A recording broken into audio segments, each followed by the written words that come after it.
All right, good evening, everyone. Give us just a few minutes while we continue to have members of the panel join. We're waiting on some additional commissioners here. If you're a commissioner and you entered in through the audience, if you could please take this opportunity to raise your hand so that we can find you. And then Bosco as well, if you're here to assist, if you could please go ahead and raise your hand so we can find you.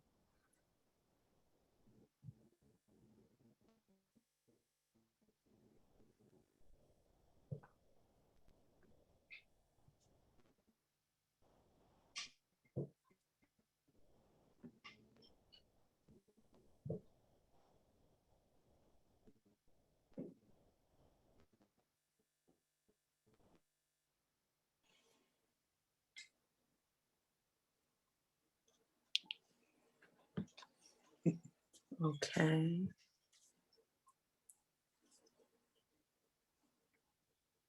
All right. And I'm not, let's see, Commissioner Blacknell. Okay, and if you're here for some other item later, we can go ahead and raise your hand later. Do we have anyone from DPW? If you'll raise your hand if you're here from DPW.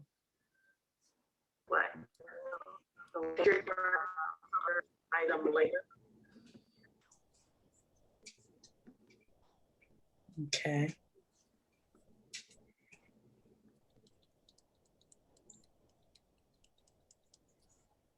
All right. I think we have all of the commissioners here.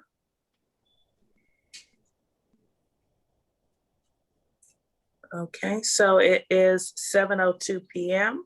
I am Commissioner Sadell Moore. I'm the chairperson of ANC 5D, and I'm going to go ahead and call this meeting to order, the March 9th, 2021 meeting for Advisory Neighborhood Commission 5D.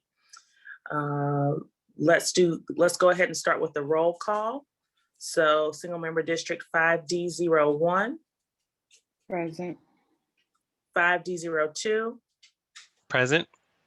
5D03. Present. 5D04. Commissioner Blacknell, I can see you, but I can't hear you.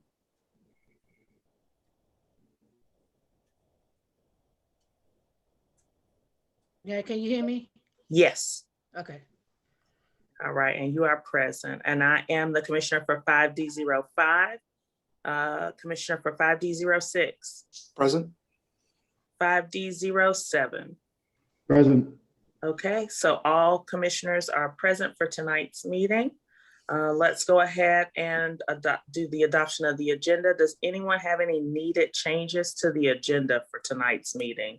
I see we have a few pending items. So if one of those pending items belongs to you, let's go ahead and vote on whether we're going to add that or not. Yes, I have a proposed addition, a resolution supporting the extension of the streetcar to the Benning Road Metro Station in Ward 7. Okay. Okay. And I'm not seeing that here. Is that under requested presentations or voting actions? Voting actions. Okay. All right. And do you have some text for that available? I don't see anything linked.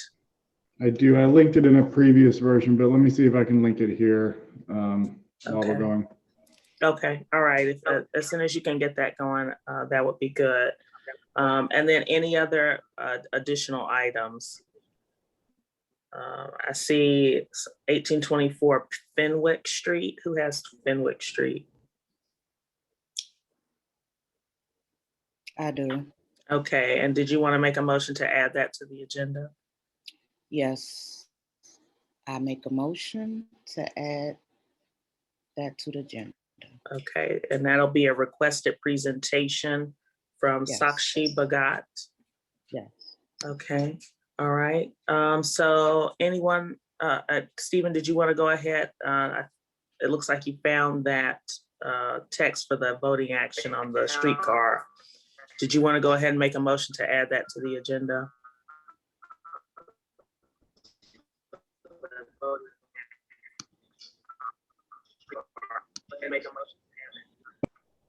Commissioner Cobb, did you want to make a motion?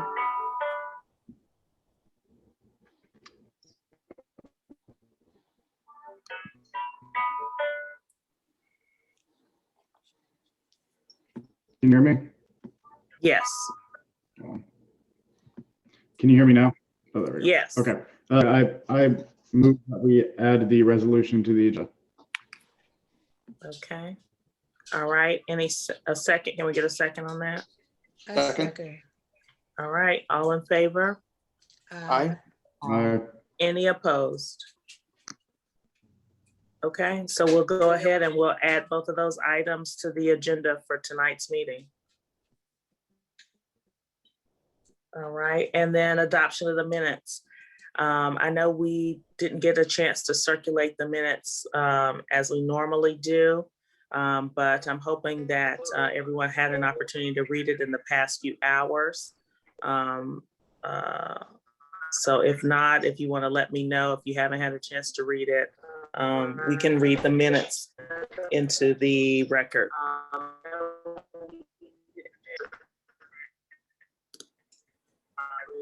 All right, anyone want to read the minutes into the record, or are we all good here? I think we're good. I'm good. Okay, Good. all right. So I move that we accept the minutes as written. Can I get a second? Second. All right, all in favor? Aye. Aye. Any opposed? Any abstentions? Okay, so the minutes are accepted as written. And then Commissioner Cobb, let's get the treasurer's report. And then I think you have two quarterly reports to share with us as well.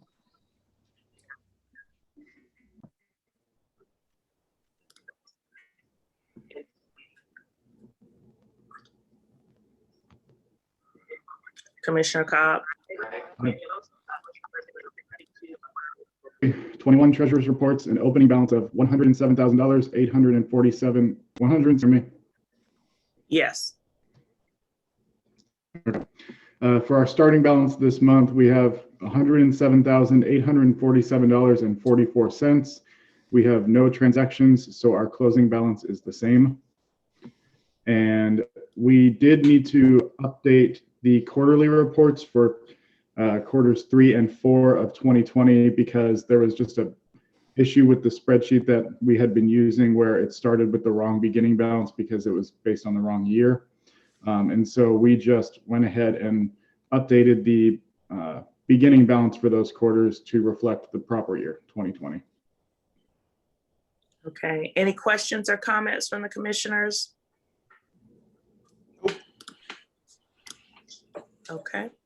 All right, so I move that we accept the treasurer's report, the FY20 Q3 and Q4 quarterly reports as submitted in the agenda. Can I get a second? Second. All in favor? Aye. Aye. Any opposed? Any abstentions? Okay, so the ayes have it. We've accepted all of the treasurers and quarterly reports. So I think what we have next on our agenda will be a special presentation from the Department of Public Works. I do see that we have Ms. Duffy on the line. Ms. Duffy, Ms. Davis, if you're here as well.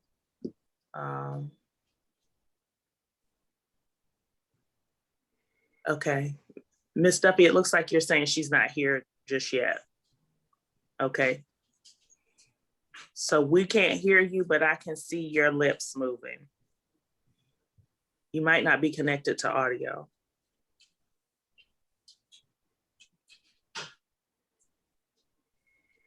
Okay, so we'll give you an opportunity to work on some of the audio issues going on there, and then we'll go ahead and move forward in the agenda to the public safety report, and we'll come back to you in the chat because we cannot hear you. Okay. All right, so MPD, you're up next. Good evening, everyone.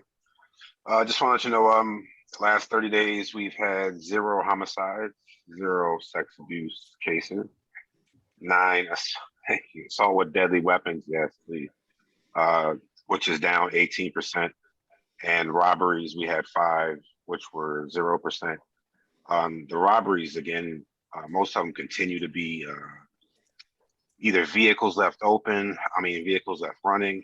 And, they've gotten bold now, so they're people that are just like sitting in their car. If they notice that they've been sitting in their car for a while, they're approaching the car. So, we're trying to tell people just don't even, if you have no reason to be out, then, just don't be out. And it's hard to tell people that because if they, they want to hang out in front of their house, anyways, but that is an issue. So, and also we still have an issue with the Uber drivers, but with the literature that we're getting out into the restaurants and stuff like that, we have seen a decrease in that as far as the Uber drivers are concerned. But we are still having the vehicles left running. That still is an issue. I think we're going to have to start issuing citations. I didn't want to do that because it's hard when someone's vehicle has been stolen, especially in that dramatic fashion. And then you're like, hey, by the way, here's this ticket.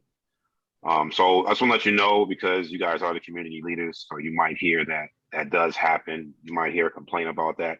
We won't be rude about it. It's hard to be nice about that.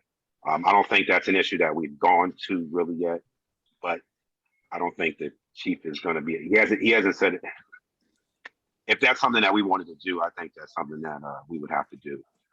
So at this point, we haven't gone there, but just to let you know, if we're in between meetings, you don't hear from me, I will update you if you ask me.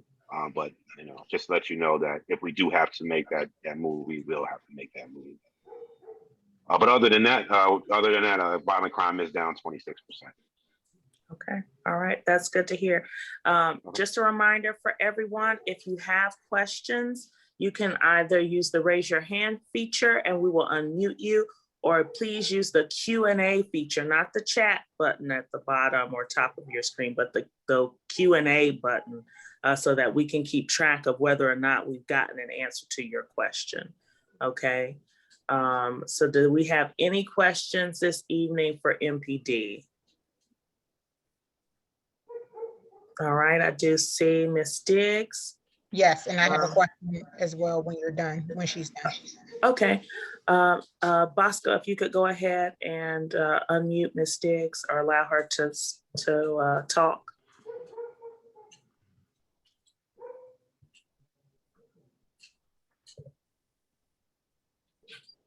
Okay, and Commissioner Elmore, if you want to go ahead and ask your question while Bosco's unmuting Ms. Diggs.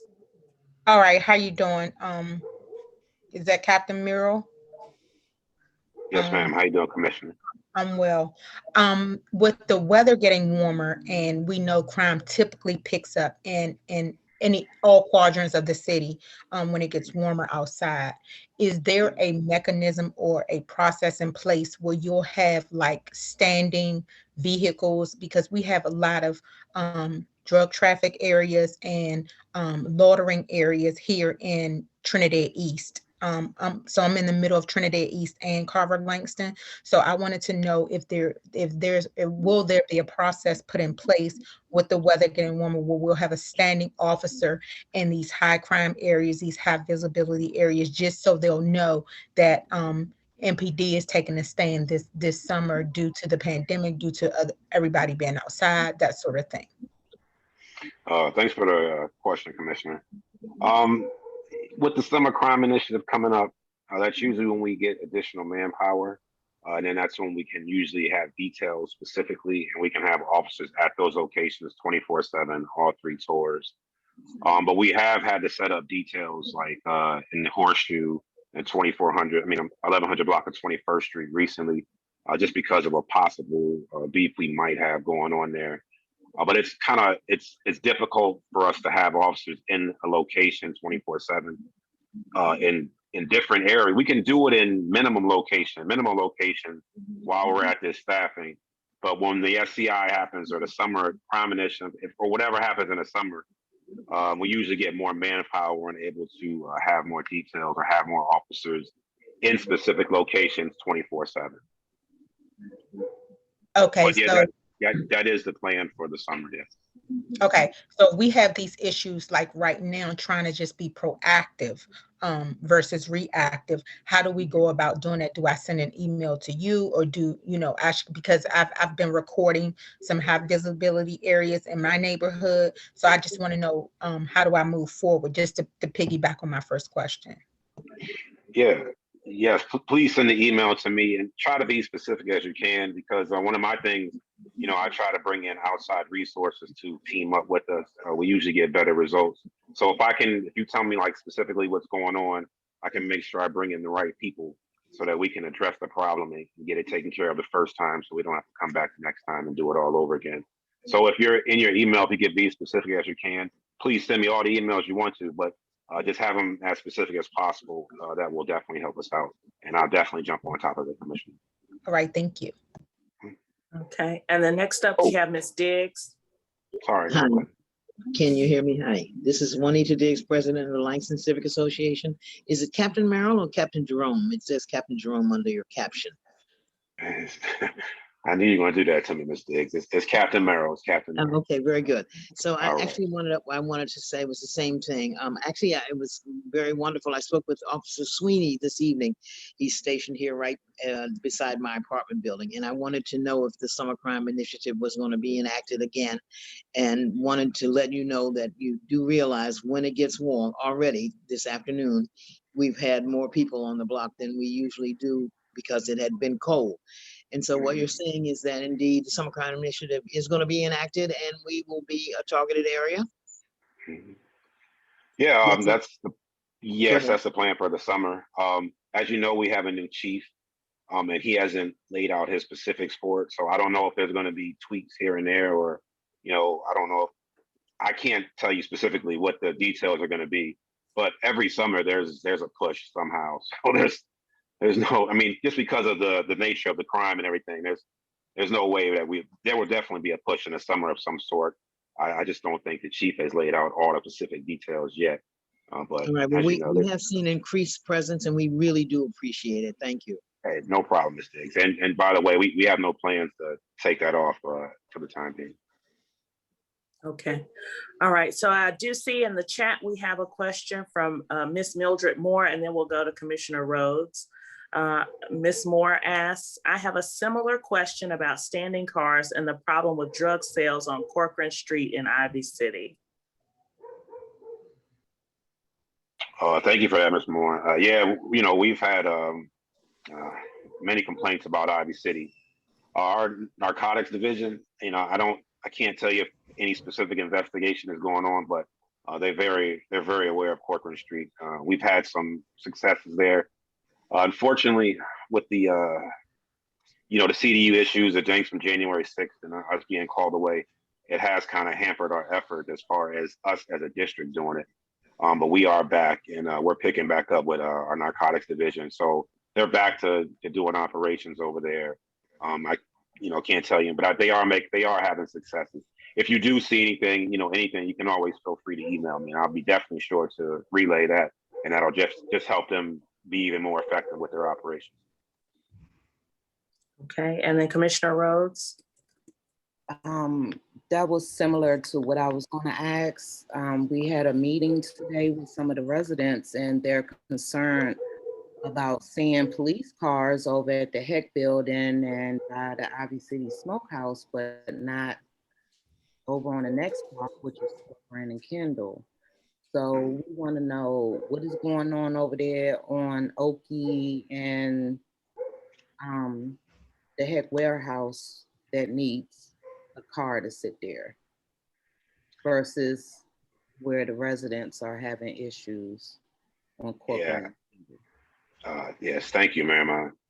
I guarantee you I can name every single one of those residents that you're talking about by name.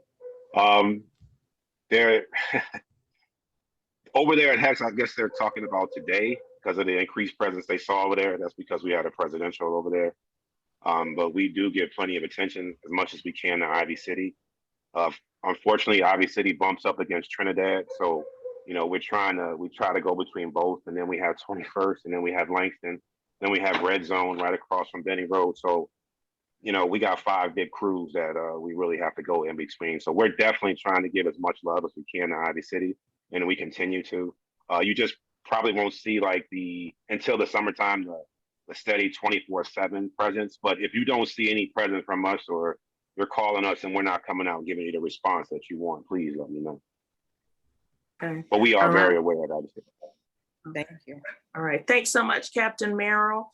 I'm just going to ask if you could please put your email address in the chat for everyone before you log out of tonight's meeting. Thanks so much for your answers.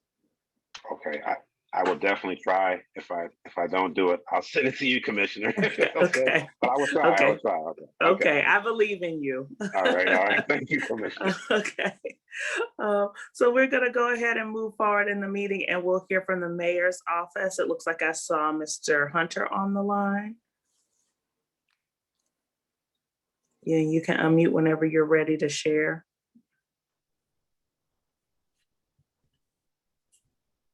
Hey, how y'all doing, everybody? All right, doing well. Thanks so much for joining us. No problem. Thanks for having me here.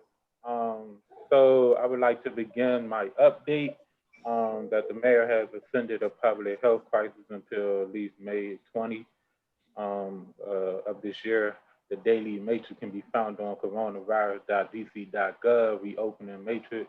The daily case rate is 16.7 per 100,000 people as of yesterday, which is on the 8th. Beginning tomorrow, which is Wednesday, the district will switch over to a pre-registration system for making vaccination appointments. Under this new system, individuals will be able to provide information to DC Health through a pre-registration website or by calling the district call center. The order in which you register does not affect the order in which you will be offered an invitation. As of right now, we are asking only eligible residents to register. An appointment are made available. As appointments are made available, individuals who have pre-registered will receive an email, phone call, and or a text message alerting them that they have an opportunity to make a vaccination appointment. They have 48 hours to respond. If you miss the 48-hour window, you will need to wait until the next time you are selected by the system. If a person doesn't respond after the third time they are selected, they will need to re-register in the system. For the first week, invitation will go out on Friday this week, which is March the 12th, and Monday, March the 15th.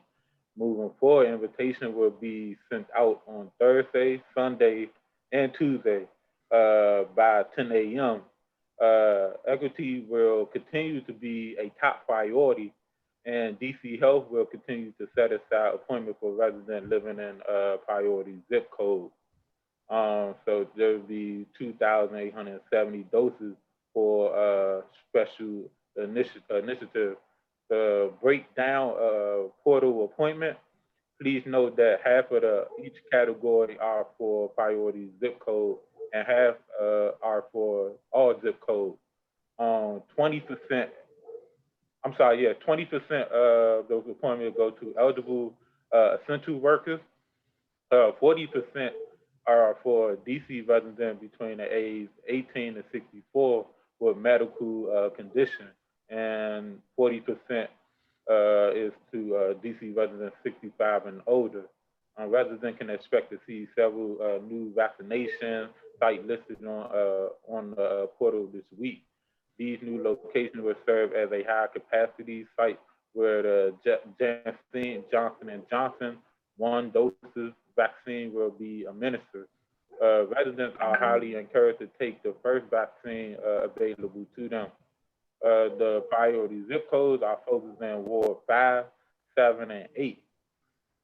Eligible residents include individuals who work in healthcare settings, member of the fire and emergency medical service department, residents of long-term and immediate care facility, and residents of community residential facility, group home, DC residents who are 65 years and older, individuals who are experiencing homelessness, member of the Metropolitan Police Department, and And as of, I'm sorry.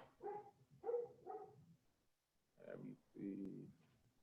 And I'm sure a lot of you have heard of the building block, which is another new initiative that the mayor has announced this month. I would like to, the building block is a gun violence prevention program which recognizes gun violence as a public health crisis, and it focuses on 151 most vulnerable neighborhood block by block.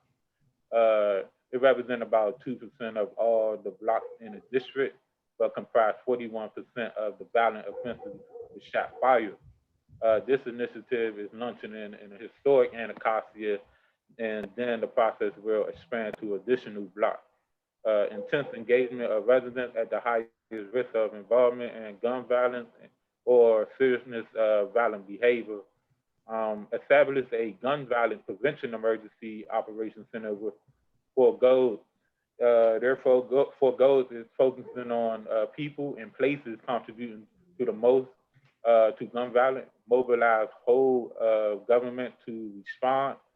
It create a clear protocol to deal with urgency of the situation, coordinate development of a long-term strategy to reduce gun violence. And that would be all for my update as for right now. So I would like to open the floor up to anyone that has any more additional questions. Okay, I'm not seeing any hands raised just yet, but remember folks, you can both use the raise your hand feature or the Q&A feature if you have a question. We ask that you not use the chat for questions so that we can keep track of whether or not you've gotten a response. Okay, and I don't see any hands raised. I'm going to give it just another moment here, and then we'll go ahead and move forward in the agenda to the Ward 5 Council Member's office. Okay, all right, so I'm not seeing any questions for you, Mr. Hunter.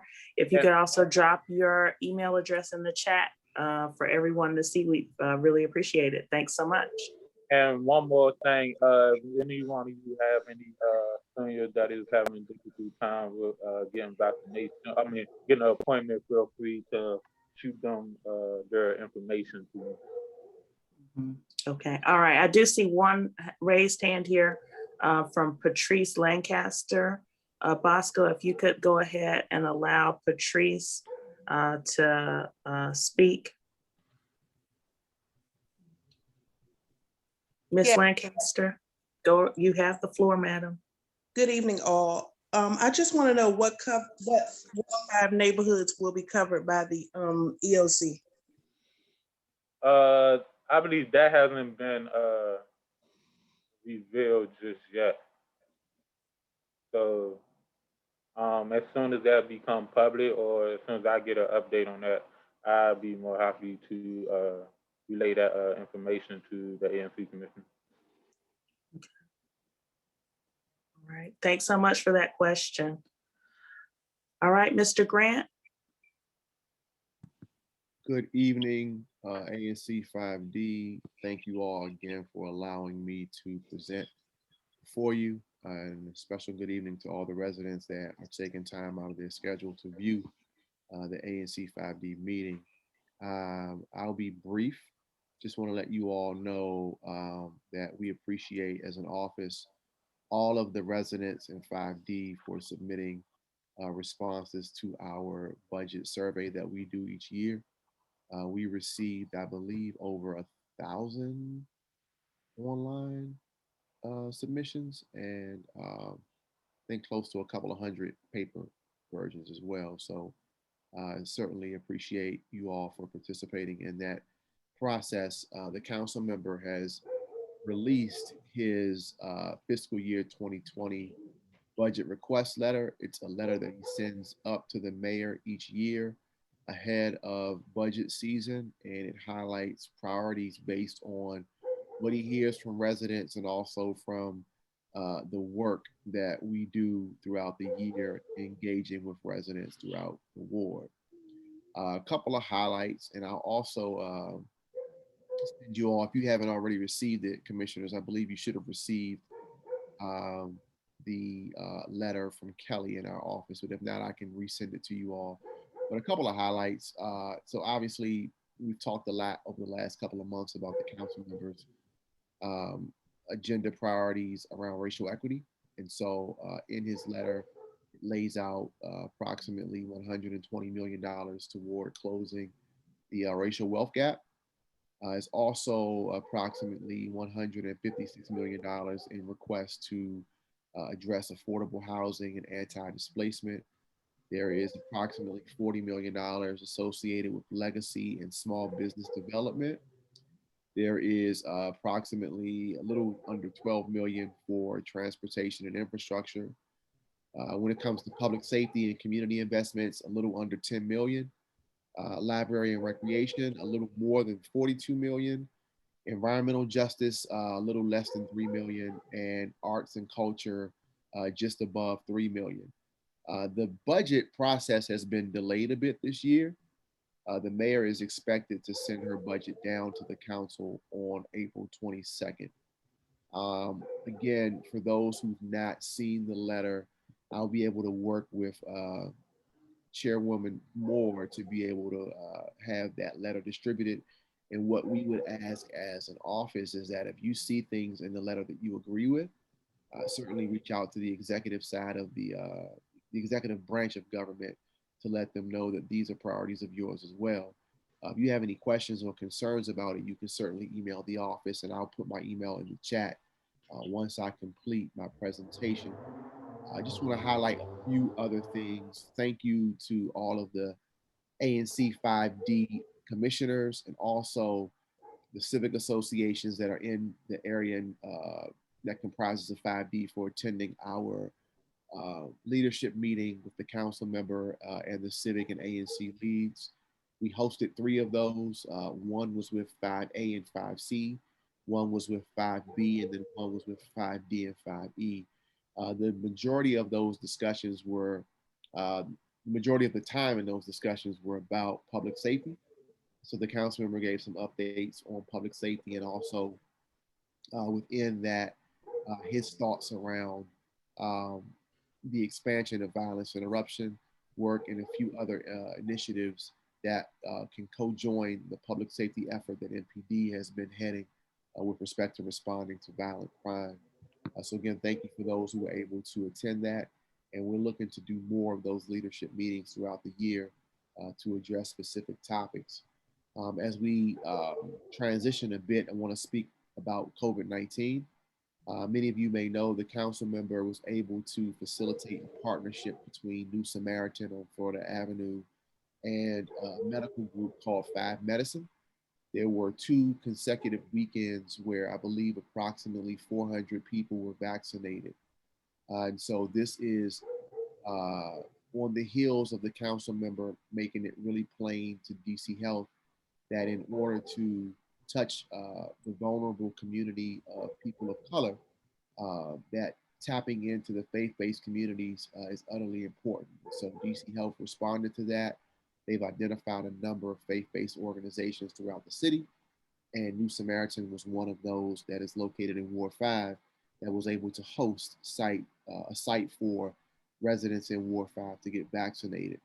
We were able to work with Commissioner Rhodes and I believe as well as Commissioner Blacknell and a few other leaders. Oh no, I'm sorry, it was President Diggs. We were able to work with to identify residents in Langston as well as Ivy City who were able to get vaccinated. And so all of those folks have gotten their first wave, and in about 28 days, 5 Medicine will come back to New Samaritan to administer the second portion. Our goal is to continue to advocate to DC Health to ensure that we have more opportunities for folks like 5 Medicine and Samaritan to partner up so that more people can get vaccinated. So we will keep you posted on updates with respect to that. I believe that may be the end of, that is the end of my remarks.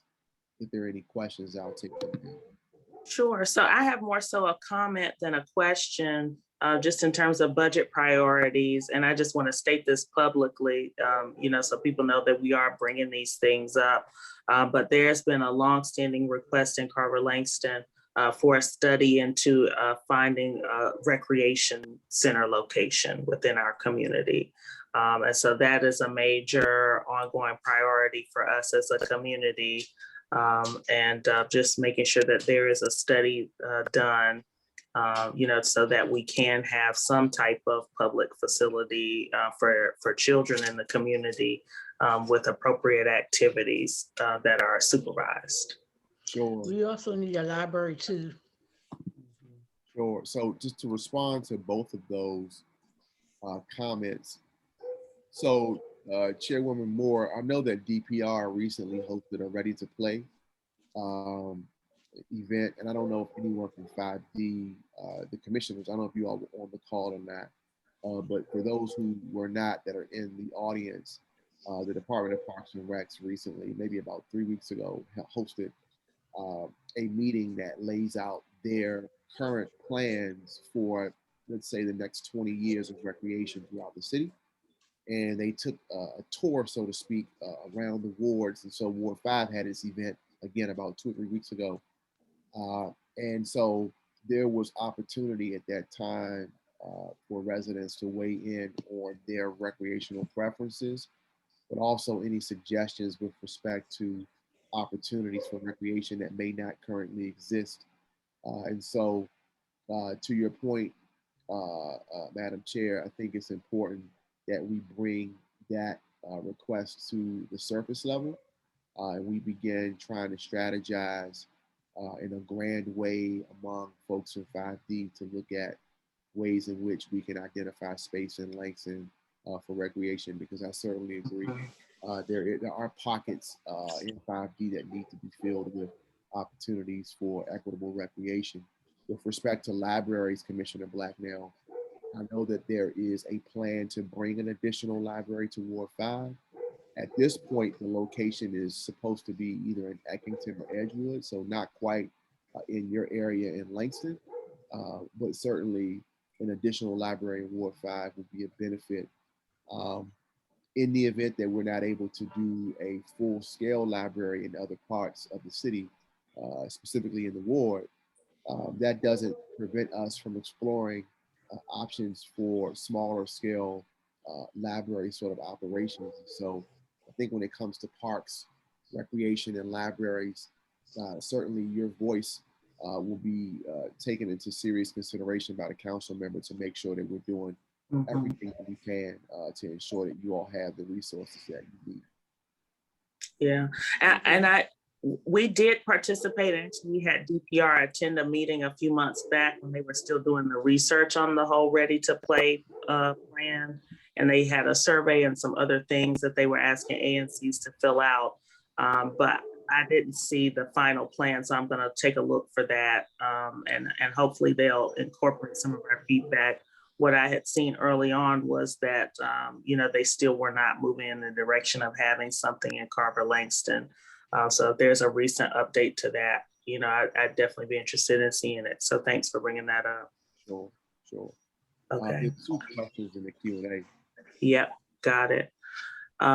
So Tung Nguyen asks if Congress passes the Rescue Act and provides financial support to DC, how will the council take that into account in the 2021 budget?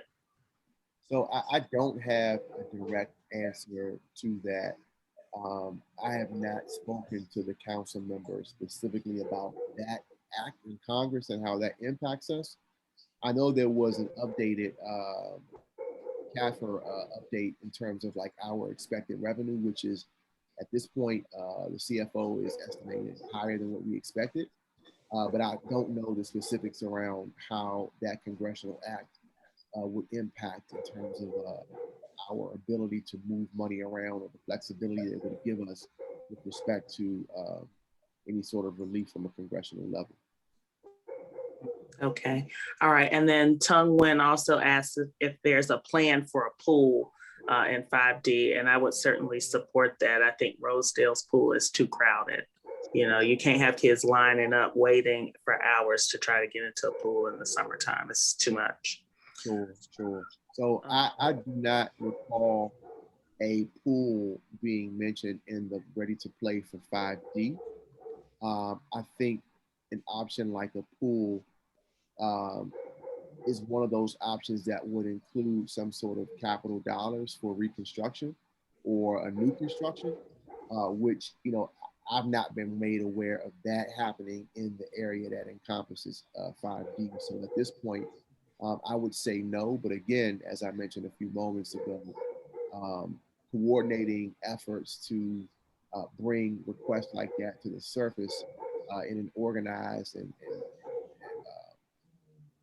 grand level or a grand way would definitely be something that, you know, if you all strategize around that and bring it to us, we'll certainly advocate for that as much as we can. Mm-hmm. Okay. All right. Well, thank you so much. I appreciate your time this evening. Thank you all. All right. And if you could also just include your email address in the chat for everyone. Sure. Okay. All right.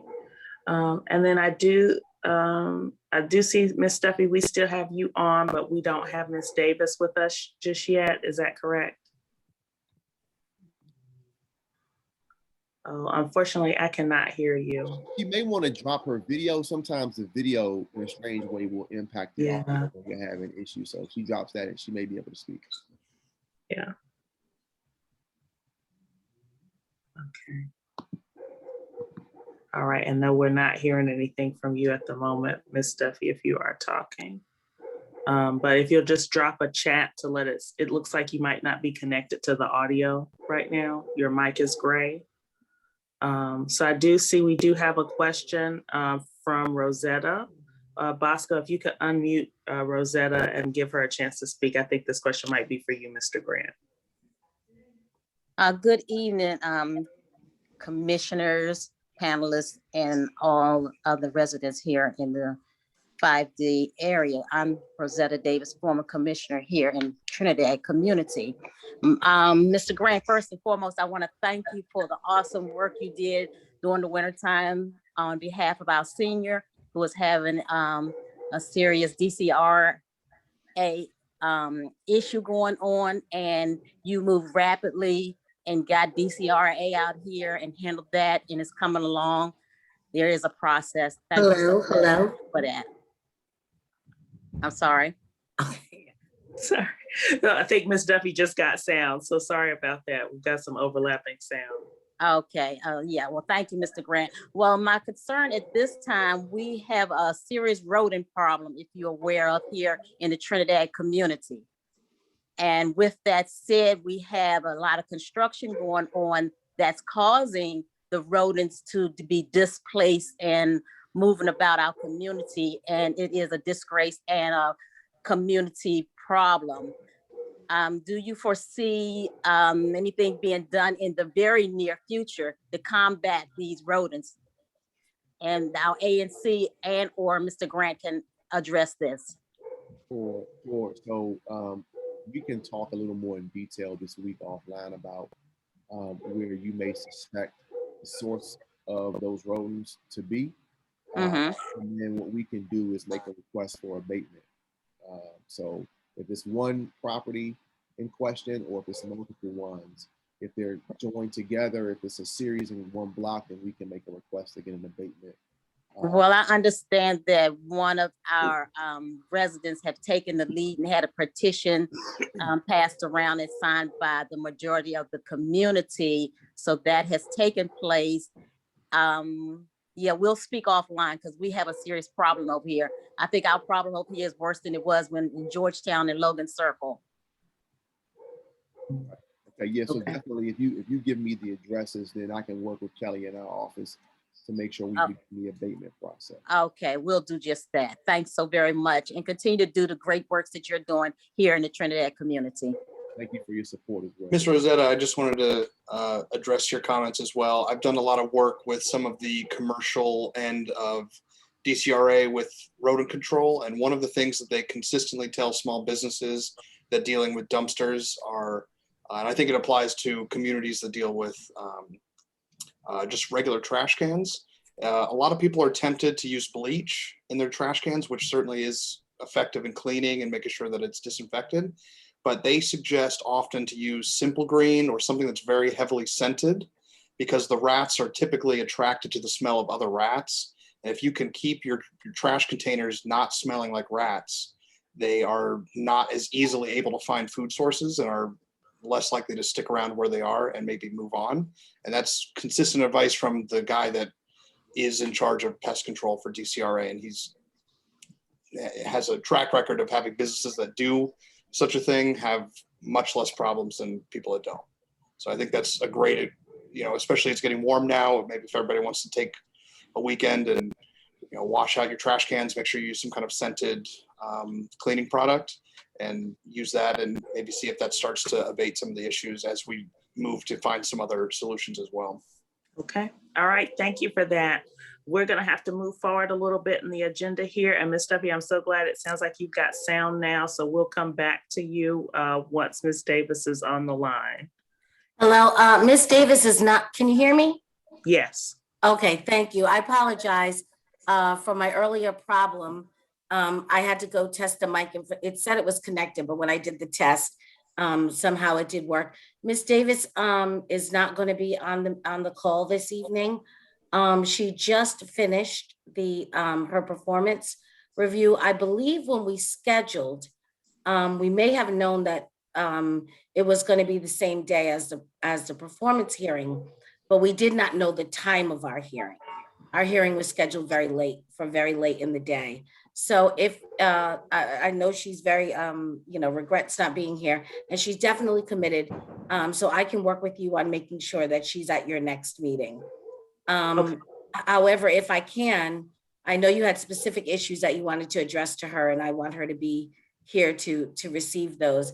If I could just give you a couple of DPW updates, and I certainly could take some questions on the items that I present this evening, but I know you specifically had some things you wanted to discuss with her. Yes. So Okay. If you want to go ahead and give us updates, and then we can go from there. Okay, so commissioners, you may have seen yesterday, if not, check to make sure I sent a notice about pretty much our spring operations, what's going to be online, what's not online. We have extended leaf and holiday tree collection to March 19th. It was supposed to end last Saturday. We still have a lot of leaves out. We still have uncollected trees.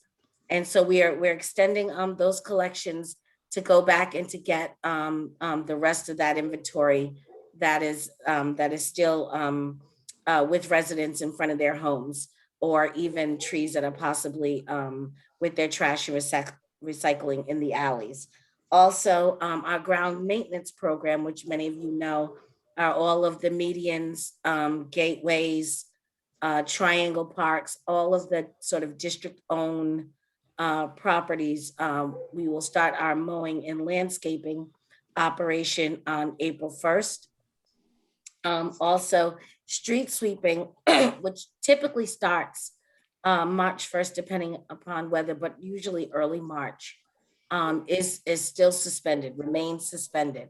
I'm not sure for how long street sweeping will be suspended, but at least at this time, it remains suspended. So we want residents to know that, because they usually gear up for mechanical street sweeping around this time. Also, street and alley has begun. Normally our routine is that we clean, do cutbacks, and provide manual cleaning of alleys, every alley in the city, about every 6 weeks from March to October. So that's our street and alley season, and we will be in the alleys. If you have an alley that is particularly in need of attention, certainly call 311, and I will put my email in the chat as well, and flag it for me if it's one of those that needs to be first on the list, because it really does require not just routine maintenance, but some specific attention. And then also we will begin, which was in your notice yesterday, enforcing parking around schools. So most of our parking enforcement has also been suspended. As you know, we're only enforcing safety violations. So one of the first to come back online is parking enforcement around schools. So I just want to make sure that residents are aware of, sort of our status as a result of the mayor's phase 2 reopening. This is sort of our current posture. We've had to adjust the same way every other agency has had to adjust to COVID and to try and figure out a way to complete our operations in a way that certainly keeps our workforce safe and protected, as well as residents as well. And so I'm happy to take any questions on those announcements, if that's okay with you. Sure. So I'll just say, I guess on behalf of the commission and the residents as well, we do look forward to having Director Davis. I think we're a bit disappointed to find out during the meeting, that she won't be here. I know there's a bit of a scheduling conflict with the timing for the hearing, but we did know at least a few days ago, I think maybe even a week, about the timing of the performance and oversight hearing. So I'm a little bit disappointed with that, just to be frank, because, we are having some really severe issues as Ms. Davis mentioned with rats. And I think that, even though DPW doesn't handle the rats, the Department of Health comes out and does that. It does not help the rat situation to have so many issues with trash, in our alleys. One problem feeds into the other. And so it really is becoming a really severe issue for the health and safety of the people who live in the community. So we will wait till next month because we have to. But the sooner the better that we can get on top of these issues. I think that would be best for everyone. Commissioner Cobb, I know that you had a question. If you wanted to go ahead and share your thoughts. Sure. Thank you. Ms. Duffy, thanks again for speaking with us today. I just have a question about alley cleaning. Are there any restrictions on what DPW will pick up when they do their alley cleaning? For example, will they pick up bulk items? Will they pick up paint cans, or do those still, or will those just be left behind during the alley cleaning? Okay, so the way alley cleaning works, and before, maybe if this would be a better way to explain it, residents are responsible to maintain the public space that abuts their alley. So if you have old paint cans on your property or just adjacent to your property, or bulk items that are not part of a scheduled 311 bulk request, but thrown out, those could be considered an illegal dumping. We would certainly look to see if there are any 311 requests for that, but those are the responsibility also of residents. When we clean the alley, what we do is we can do some cutback if there's glass or debris, trash, all of that stuff in the middle of the alley, we will manually get that up. But the stuff that is up against a resident's property, that's, sort of just in the public space around their property, that is something that the resident is responsible to maintain. Mm-hmm. So we'll go ahead and go to Commissioner Cobb. Then I see we have a question in the Q&A box. So Commissioner Hoffman. Thank you. Thank you, Ms. Duffy, for being here. I had a couple questions about trash pickup because I am confused as to what DPW will or will not pick up. I had a full trash can and I had 2 bags next to it, and there was no problem with what was inside the can, and yet the bags were not picked up. And this has now been week 2. And I just want to know, do I need to schedule a bulk pickup when that happens? I'm more than happy to do it.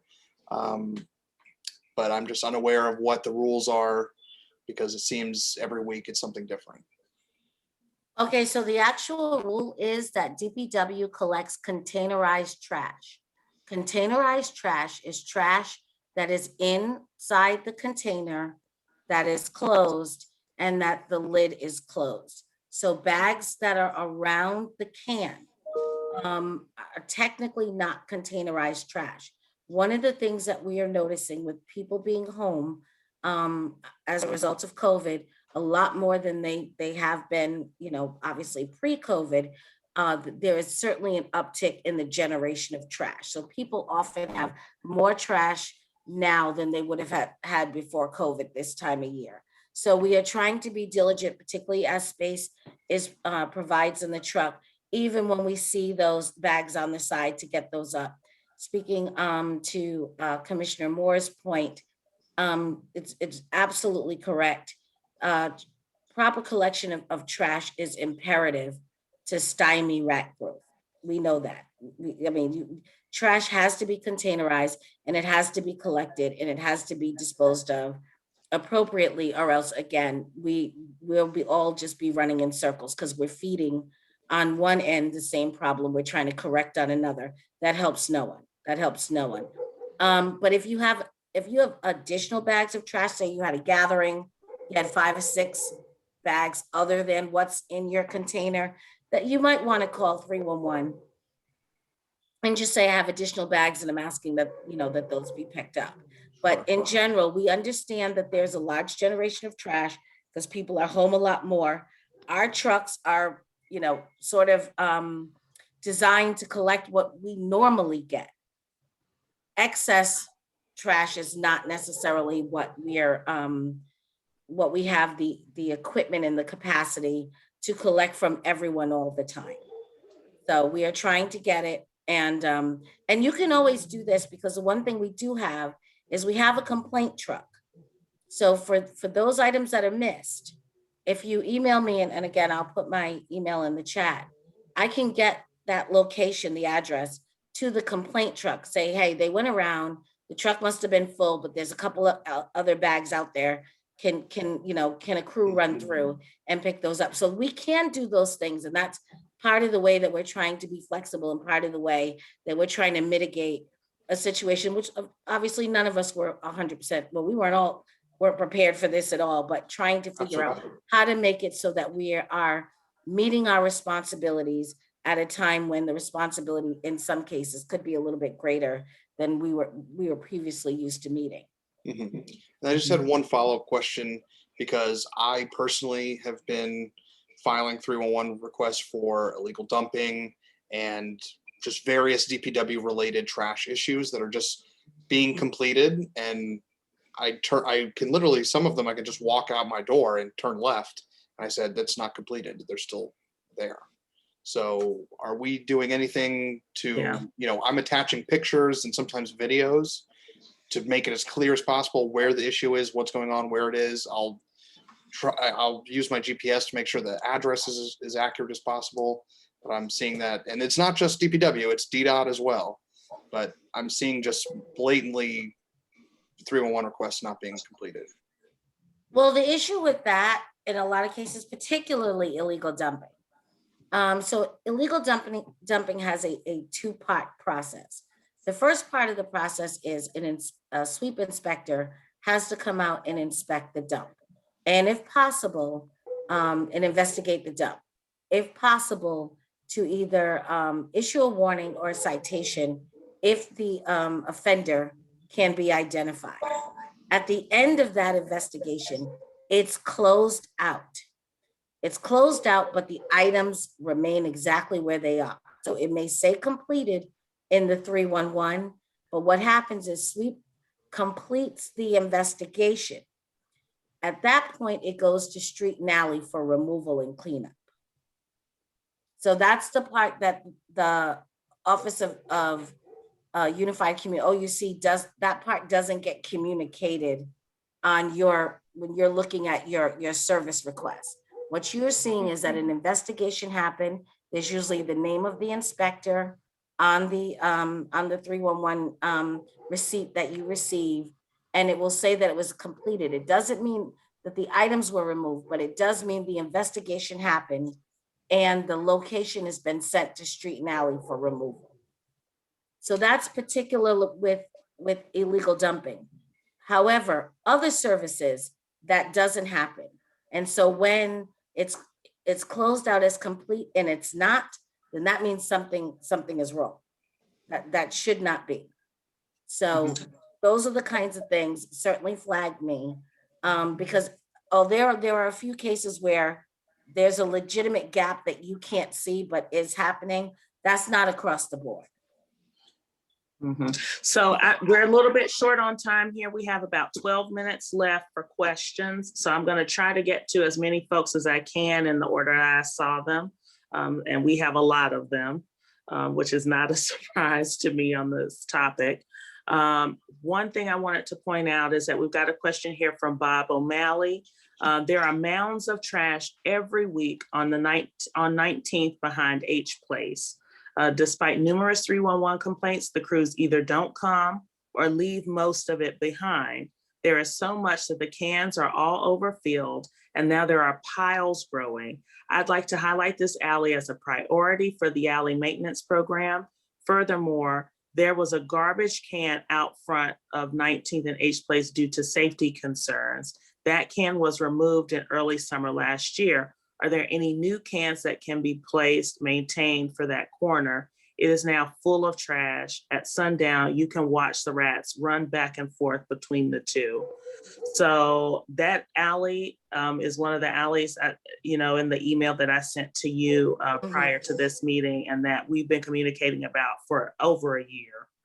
At this point, there are a variety of issues contributing to that, including the fact that there are 4-unit buildings that have DPW issued super cans, and it's one 4-unit building. So you've got people living in 4 different apartment units trying to use one single super can. Well, they're not even eligible for our service. Right. Yeah. So that I'm sure that has gone over to sweep, because I did get your stuff and I know that's gotten parsed out. But what needs to actually happen is the building owners got to be contacted, and they've got to, there's a requirement that they get private hauling.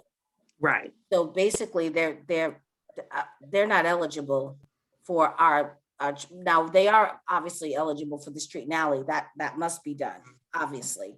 But no, they're supposed to have a dumpster depending upon the size of the building, and the number of times that they're going to have collection by a private person. So they're trying to get out of paying their bill and have the city pick up their trash, but I don't believe they're eligible for that. No, they're not. And so I think that's something that is not just going on that block, but that's just a really severe example of it. And it is, the rats are not waiting till sundown to come out. I don't walk down that alley with my huge Labrador retriever in the daytime because the rats are so huge. I don't even do it. So that's a huge issue. And I just wanted to make sure that we did get to that from Mr. O'Malley. Thank you. And then in terms of the public trash cans, that was a request that I made about removing those trash cans after that feedback about the guns and the drugs being in those trash cans. In a lot of ways on 19th Street, it's also helped with some of the litter and the other trash issues that we're seeing are coming from the misuse of super cans, trash and bulk and illegal dumping in that alley. So I do see a question from Ms. Lancaster, Patrice Lancaster. Should each tenant in apartment buildings get one super can? DPW only services residents who live in buildings that are 3 or fewer units. Those are considered residential. Any number of units above that is considered a commercial property. Okay, all right. And then we'll do a question from Tung Nguyen, and we'll go back to Commissioner Salcedo Guzman. Tung Nguyen asks, there are continuing illegal dumping issues on Corcoran that cause uncontrollable rat problems, which is destroying my garden. I requested multiple abatements, but the rats always return. What can be done to address this issue? And I know, DPW doesn't do rat abatement. That's Department of Health. That's correct. But again, the consistent inappropriate disposal on the part of the resident, and then on our part to pick it up and empty and completely empty it, is our responsibility to do. So that certainly helps, because you don't want abatement to come in and do all the work that they do, but we're not, we're residents and DPW, or some combination of both, or maybe just us, whatever, is not helping the problem. And the other thing is, if you have holes, if the rats are eating the holes in the can, it is to get a replacement can. And from my understanding, there's a backlog on replacement super cans right now. Do you have any update on when we might be current on super can orders? Yeah, no, there's not a backlog on can orders. There's a backlog on delivery. Now, I can give you the numbers that I got as of Monday. On Monday, I think we ordered about 2,000 cans. Our order was very, very late. Very, very late. Okay. As of Monday, I think we had 300 cans, this is citywide, left to distribute. It's very likely that by the end of this week, they'll all be distributed if they're not already. But as far as calling in for a replacement can, now we're available to handle those now. Okay. All right. Well, I'm one of those people waiting on a can, so I'll let you know if I get mine. Okay. And Chairwoman Moore, I did see trash can, super can distributions on M Street today. I don't know how many they delivered in our area, but I have one other quick piggyback question on the alley cleanup. You said that, Ms. Duffy, you said that there'll be a list of priority, how they'll clean up. What is the time frame? So let's say, if I just, as an example, if I sent my email tonight, giving you pictures, giving you the location of where this alley and the trash need to be picked up, that has been there for maybe, I'm not going to say week, I'm going to say a month, the same trash has not been picked up. What is the priority timeline that this will get picked up? Okay, so those are two different things. That's not part of alley cleaning. I didn't say that there would be a list of priorities for alley cleaning. What I said is that alleys will be on a schedule to be cleaned every 6 weeks.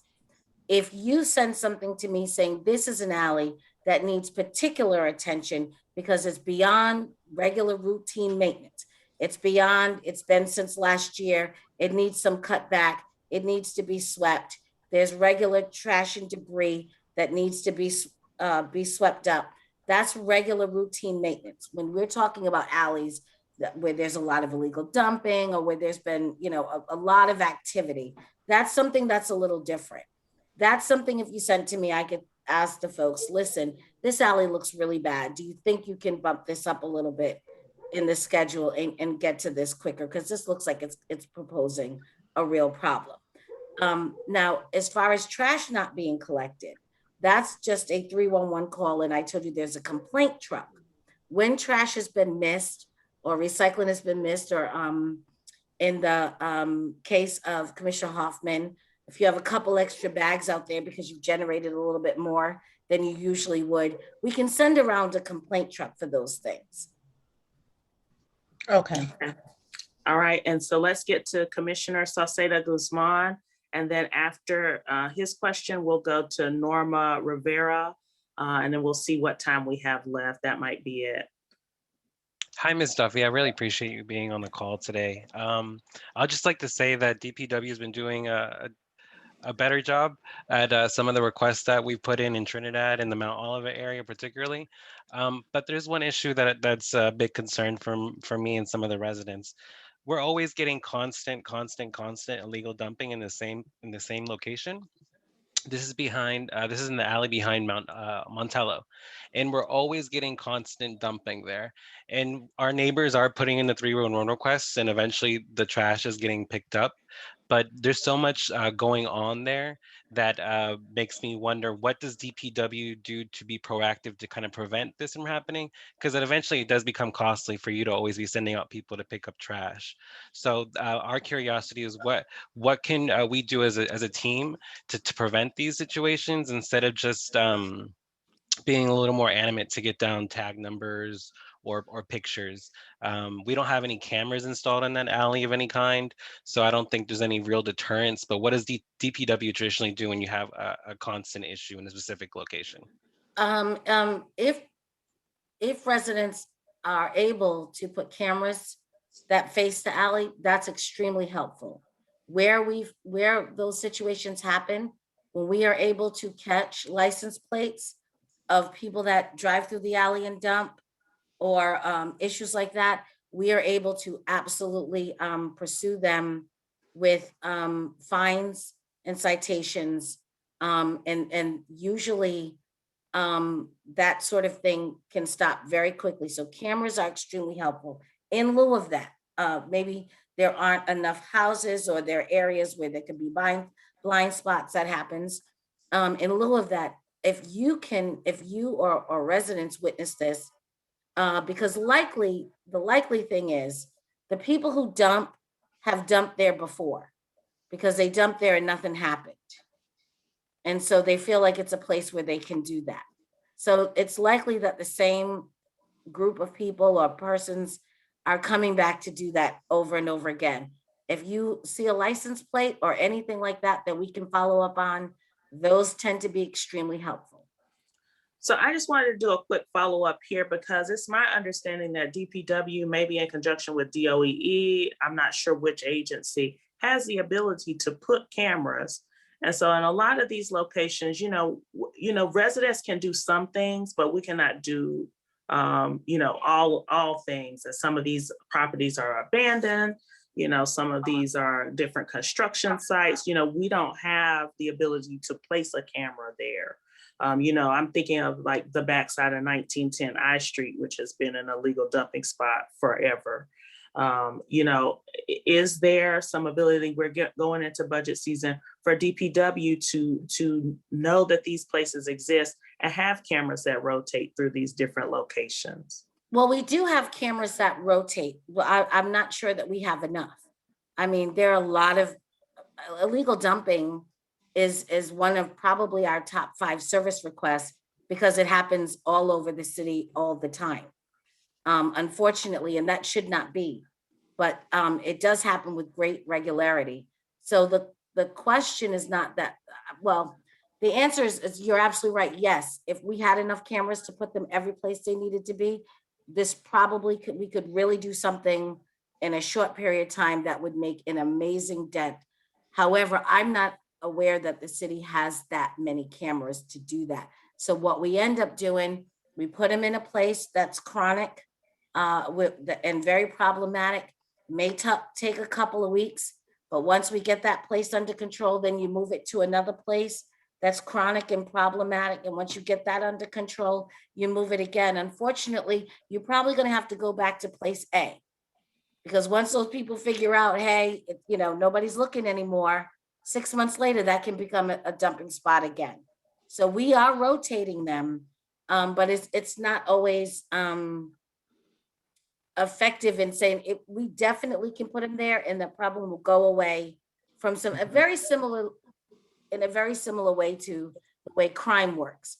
You can get a lot of police attention in a particular area and things will quiet down in that area. But when the police leave and people are comfortable that they're gone and they're going to be gone for a while, sometimes an activity picks up again. Okay, well then this is my suggestion, and I'd like to do something concrete around that. Mm-hmm. One is, I don't have a problem advocating if you guys don't have enough cameras for you to have additional cameras. Just on the fines alone, it would seem to me that the cameras would pay for themselves over time. Mm-hmm. I mean, truly, that worth their weight in gold. So I don't have a problem with a suggestion like that. And B, maybe between this meeting and the next meeting, let's get a list of the locations in 5D, at least for the commissioners, where we can expect to see cameras and what the schedule is going to be. That way we have a concrete way of moving forward and we can see what the impact is and whether there are some additional steps that we need to take around changing the culture. Because I think it's going to have to be a collaborative effort. And that's my thing overall. We know that DOH does the rat abatement, but we know that trash contributes to it. Are we putting together a task force between DPW and DOH and the ANC commissioners to say, look, here's where we're seeing the problems. How can we get everyone who needs to be in the room to address this in the room at the same time, so we're not working at cross purposes. And I'd like to see some concrete steps going forward. And I think that that's what the community wants to see as well, because we just want the issue resolved. We're not living in a healthy and safe environment, so let's Norma Rivera, Bosco, if you could unmute Ms. Rivera, and that's going to have to be the last question for DPW tonight. Thank you for those comments, Commissioner Moore. Yes, hello, can you hear me? Yes. Hi, this is Norma Rivera, and I just wanted to say thank you, Commissioner Sadell Moore. I would absolutely love to participate in this task force as a resident of Trinidad East, Carver Langston. I am about to be working closely with my commissioner, Ms. Latoya Moore, because a lot of residents in my neighborhood, through a next door group called Tired of the Trash in Trinidad, really want to get mobilized and do something about this pervasive trash/rodent issue. I initially had a number of questions for Ms. Duffy, but instead of bombarding you with questions, please let us know how someone like myself can be part of this task force to come up with solutions. I'm working with some residents who have solutions or ideas to contribute. But if we can get some concrete results going, because my back alley in particular, I have rats living in my crawl space right now, and I am a particularly clean person. But there are some residents that just dump illegally, and we are waiting for DPW to distribute some educational materials on how to properly dispose of trash and recycling.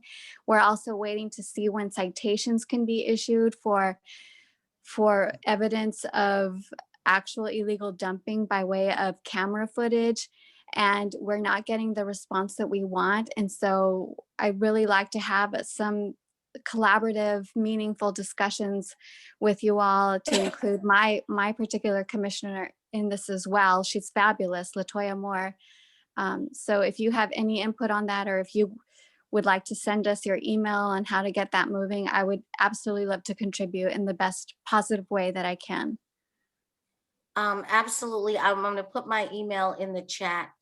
There are some things that you can do. One of them, first of all, a lot of the information, if not all, is on our website. So how to properly dispose of trash and recycling is on our website. And I spoke this, now where residents are not doing that. So you said you're a very clean person, so I'm sure you're one of the people who are doing that. Where residents are not doing that, what we can do is definitely have sweep pay greater attention to the Langston Carver area and really start warning and citing residents who are leaving, who are not properly disposing of their trash, because that is contributing to the trash issue. Also, if you often, not occasionally, but if you often have trash that exceeds what weekly should go into your bin, you can get another trash can. That would help as well. Instead of leaving it loose and sort of out, very exposed, which makes it very easy for rodents to get to, containerize it again. So there are some things that can be done, but as far as the task force or whatever type of collaborative effort, I certainly am going to leave my information in the chat. We definitely participate. And in terms of things, sweep, we can help with that. Certainly collections, we can help on that front. Cameras, we can help on that front, but it's not going to be a camera in every alley, every place where there's a rat and there's a problem. There simply are not enough cameras to do that. Thank you. I appreciate that. Commissioner Moore, I'm sorry, Chairperson Moore, before Ms. McDuffie go, I'm sorry, this is Latoya Moore again. Thank you, Norma, for your kind words. And really quick, Ms. McDuffie, I mean, we've exhausted all options at this point. I honestly, as a commissioner of the Trinidad East Carver Langston, we have done our due diligence. We have sent the emails, and you've been copied on several of them, I'm sure, because I've seen you on there. We've done our due diligence. What else do we need to do? The sweep inspectors have been through. They said they're going to do something. They don't do it. We've had the directors of and do their walkthroughs and do their maintenance, and then we don't see them anymore. Or we don't get the feedback that we need. Not that we want, but that we need. So what? If we've exhausted all possibility of help and assistance from DPW, where do we go to now? What do we do? Well, again, this is where sort of talking and some collaboration could be very helpful. But what I can tell you is, if you can get rat abatement, which you seem to already be in some talks with DOH and have an understanding of what they do in the problem, how they mitigate. Our job at that point is to not have anything else for rats to eat. Once that's done, or at least while that's happening, to stop providing rats with a food source. And the way we do that is that we have to collect consistently and completely. We have to enforce, meaning citations, warnings, where residents are leaving their stuff out there and they're not doing that, and where residents have more trash than they're able to dispose of in their one can. Or there are other things. You can bring that stuff to Fort Totten, you can get another can, but we have to containerize that trash. Or wherever there are holes in cans, let us repair them and get you a new can. Mm-hmm. So I think that's another area where I'd like to see some additional concrete data as well. You know, what is the education schedule for which blocks? And then what is the timeline for following up then after the education is complete with citations as needed? It's usually a week. So if you get a warning on Tuesday, if you got a warning today that we have observed that your trash was not properly containerized, that inspector is coming back the next time trash is collected the following week. And if it's still that way, you're getting a fine. Yeah, I think the issue for us is that, you know, we realize that that is what's supposed to happen, but our problem is that we're not seeing that happen on a consistent basis. So well, we can check. I can check with sweep. So I'll certainly work with you, because they probably are fining. Mm-hmm. The question is, that doesn't mean that the resident does anything about it. Yeah. So we may have issued 4 fines to a particular address that's problematic. Maybe 1 was paid, 3 are outstanding, but their behavior hasn't changed. Mm-hmm. Okay. All right. Well, I think that'll be useful, and definitely we'll take a look at that between this month's meeting and next month. But thank you so much. I appreciate you being here this evening and taking the time to really try to answer as many of the questions as you could. Much appreciated. Thank you for having me. Mm-hmm. And I'll be back when we reschedule as well. Okay. All right. Thank you very much. And in the meantime, definitely stay in touch. Yes, we will. We don't want to shoot the messenger, but we do want to see. We do want to see Director Davis. No. And I understand that. You know, unfortunately, like I said, with the whole performance hearing thing, but definitely that list of alleys, because right now is sort of when that schedule's getting formulated, because the weather's breaking, and so now the crews are starting to get back. So the list of alleys that really need some attention, again, not regular use, would be very helpful. And then we could talk about some other things that we've discussed tonight. Maybe even in between, then there may be some things we could do. Okay. All right. Thank you so much. So we're going to go ahead and move forward in our agenda to the consent calendar. I don't see the link for the after hours request. I know I saw that as an email, Commissioner Rhodes, but the public can't see that in the agenda. So if first of all, I'm going to ask if anyone has any objection to either of the 2 items that are listed on tonight's consent calendar. If you do, we can move that to a voting action. Any objections? Okay.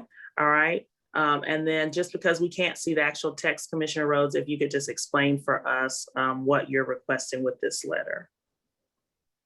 I'm just requesting after hours for hold on, for construction at 500 Morse Street. And they also want to work on Sundays just to get the work finished. Okay, and that's at Union Market area, so it's not near residential properties. Okay. All right, so I move that we adopt the consent calendar as written on our agenda. Can I get a second? Second. All right, any opposed? I'm sorry, all in favor? Aye. Any opposed? Any abstentions? Okay, so both items on the consent calendar have been approved 7-0-0. Voting actions, we just added a resolution supporting the streetcar extension to Ward 7. Commissioner Cobb, if you want to explain your resolution here, and then I'll open the floor for discussion for the commissioners. Commissioner Cobb, if you're talking, we cannot hear you.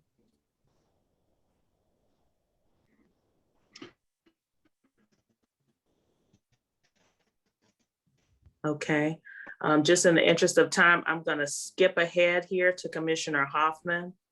Commissioner Cobb, I'm gonna give you some time to work on your audio there.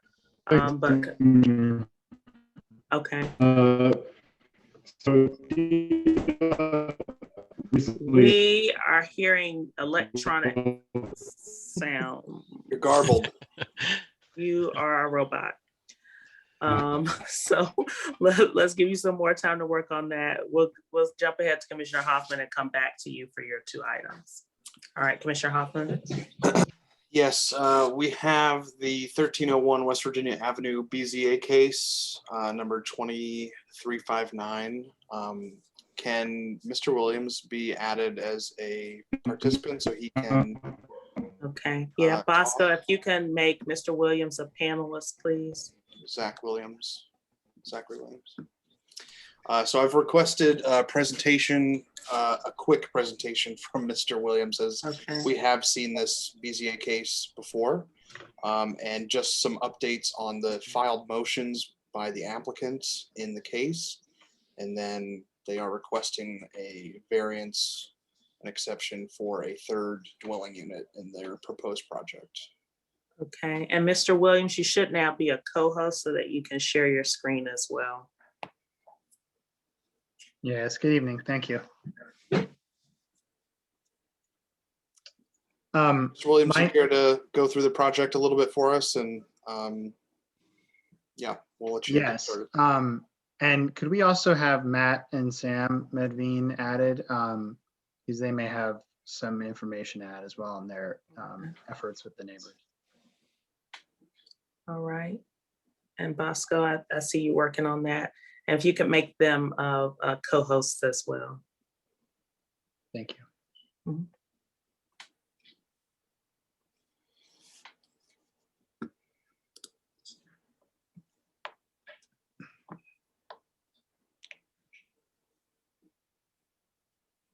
Okay, whenever you're ready. Okay.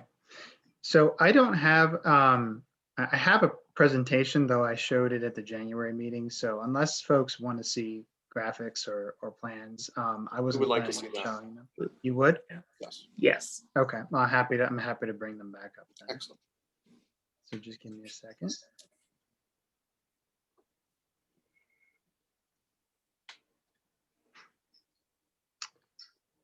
And while I'm opening my presentation, I'll just say that over the last few months, we have the parties that are now in opposition, as well as the applicant, have submitted a number of filings to the BZA regarding neighbor concerns. We did have the opportunity to meet with several of the neighbors a few weeks ago. We had a productive meeting, and thanks for setting that up for Commissioner Hoffman. And we went over some construction management ideas. We then met separately again with the adjacent neighbor, the Miss Lottie Albury's family, to further discuss some details on the construction management agreement. And the last item that occurred, we had sent over our draft agreement with the changes. I believe it was on Saturday, and I don't think we'd heard back yet from them. Okay. So I'm going to go ahead and share my screen now, if that's all right. Mhm. Okay.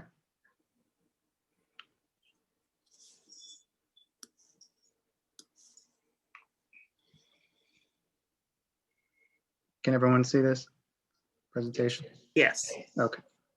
Sorry. Skipped ahead there by accident.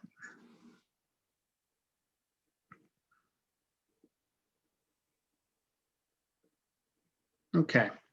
So I'll go through this quickly, and if anyone has questions, please let me know. Just to orient everyone, we're at 1301 West Virginia Ave. This was an application that the applicant filed last August.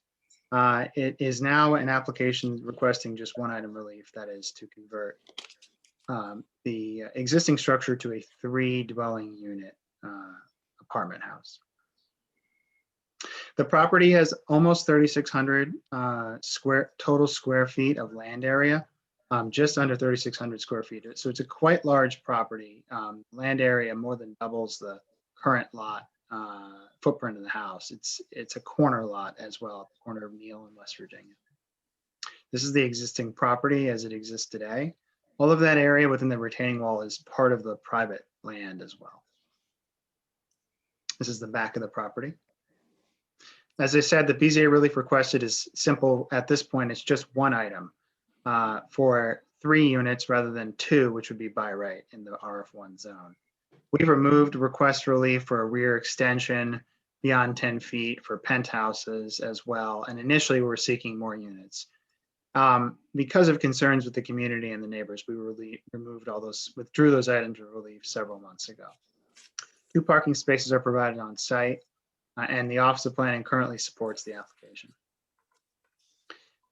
Here's a list. I'm not going to read through all this, but just you can get a sense for this is a list of dates on which we have either presented or met with the community or the ANC. Starting in November up until today, as you can see, we've tried to be as active and as transparent as we could. We've presented multiple times to the ANC and the zoning committee, and we've met with the neighbors to go over our plans. We also have currently 12 letters in support from nearby neighbors in the record and 1 neutral neighbor. Those are, again, in the BZA's record. They've all been filed and signed by those neighbors. As I said, we've withdrawn all relief other than the request for 3 units. Other changes that we made were we changed the entire design of the building. Specifically at the request of some of the folks that we met with. I believe this was at a planning and zoning committee of the ANC back in, I want to say, December. We reduced the parapet height, again, to address some concerns overshadowing, and we moved the HVAC equipment so that it's either on the roof or on the side, the Neal Street side, so it doesn't impact Miss Albury, who's the. These are the old plans. You might recall for the folks that saw this last fall. This was the initial original plan that we had. Again, this is the old plan showing that penthouse on the top. It's now been removed. This is the new plan. And if it looks familiar, that's because it was in a lot of ways designed after the 1501 West Virginia project that was approved a few years ago. And we received some feedback that it was thought that fit better with the community. And so we went sort of back to the drawing board and redid our plans. And this is the new architectural rendering that's currently active. This is just a little bit more of a bird's eye view of the same thing. You can see that a majority of the facade is going to be brick there, as you can see, and it's a different aesthetic that we were asked to apply because the thought was it would be better representative of the neighborhood.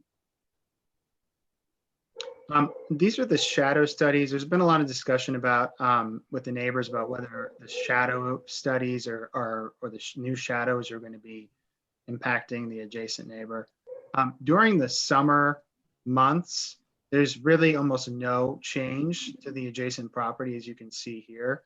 The existing shadows from the existing building are really almost unchanged. There's very minimal changes. During the winter solstice, which is during the winter time, obviously when there's the least amount of light. There is additional shadowing, and we have shown it here. And if you can see at the bottom right-hand corner of the screen where I have the two circles in red, those are essentially the areas that will be shadowed that are not currently shadowed. So the back triangle of the adjacent property and a portion of the roof. The rest of the area is already in shadow during the winter solstice. Just extending that shadow study out. The reason that we did this was because there was a concern from Ms. Durbin at Neal Street, who has solar panels, that we would maybe be affecting her solar panels. And by extending the shadow study out, we were able to show that the shadow will not extend where the solar panels are on her roof. And I believe that she had, she could speak for herself, obviously, but I believe she had an independent contractor confirm that. As I said, there's been similar projects approved in the neighborhood over the last few years. This is 1501 West Virginia, just 2 blocks away. And you can see we sort of modeled our project over this one. This one actually sought more relief than we're seeking. It sought a side yard addition as well, and we're not seeking that. So this is actually a larger project that was approved than the one that we're proposing now. This is another one that was approved actually on this block in July 2018, another 3-unit conversion. And then just 2 months ago, another one was approved at 1638 Trinidad Ave Northeast. And that concludes my presentation. Thank you.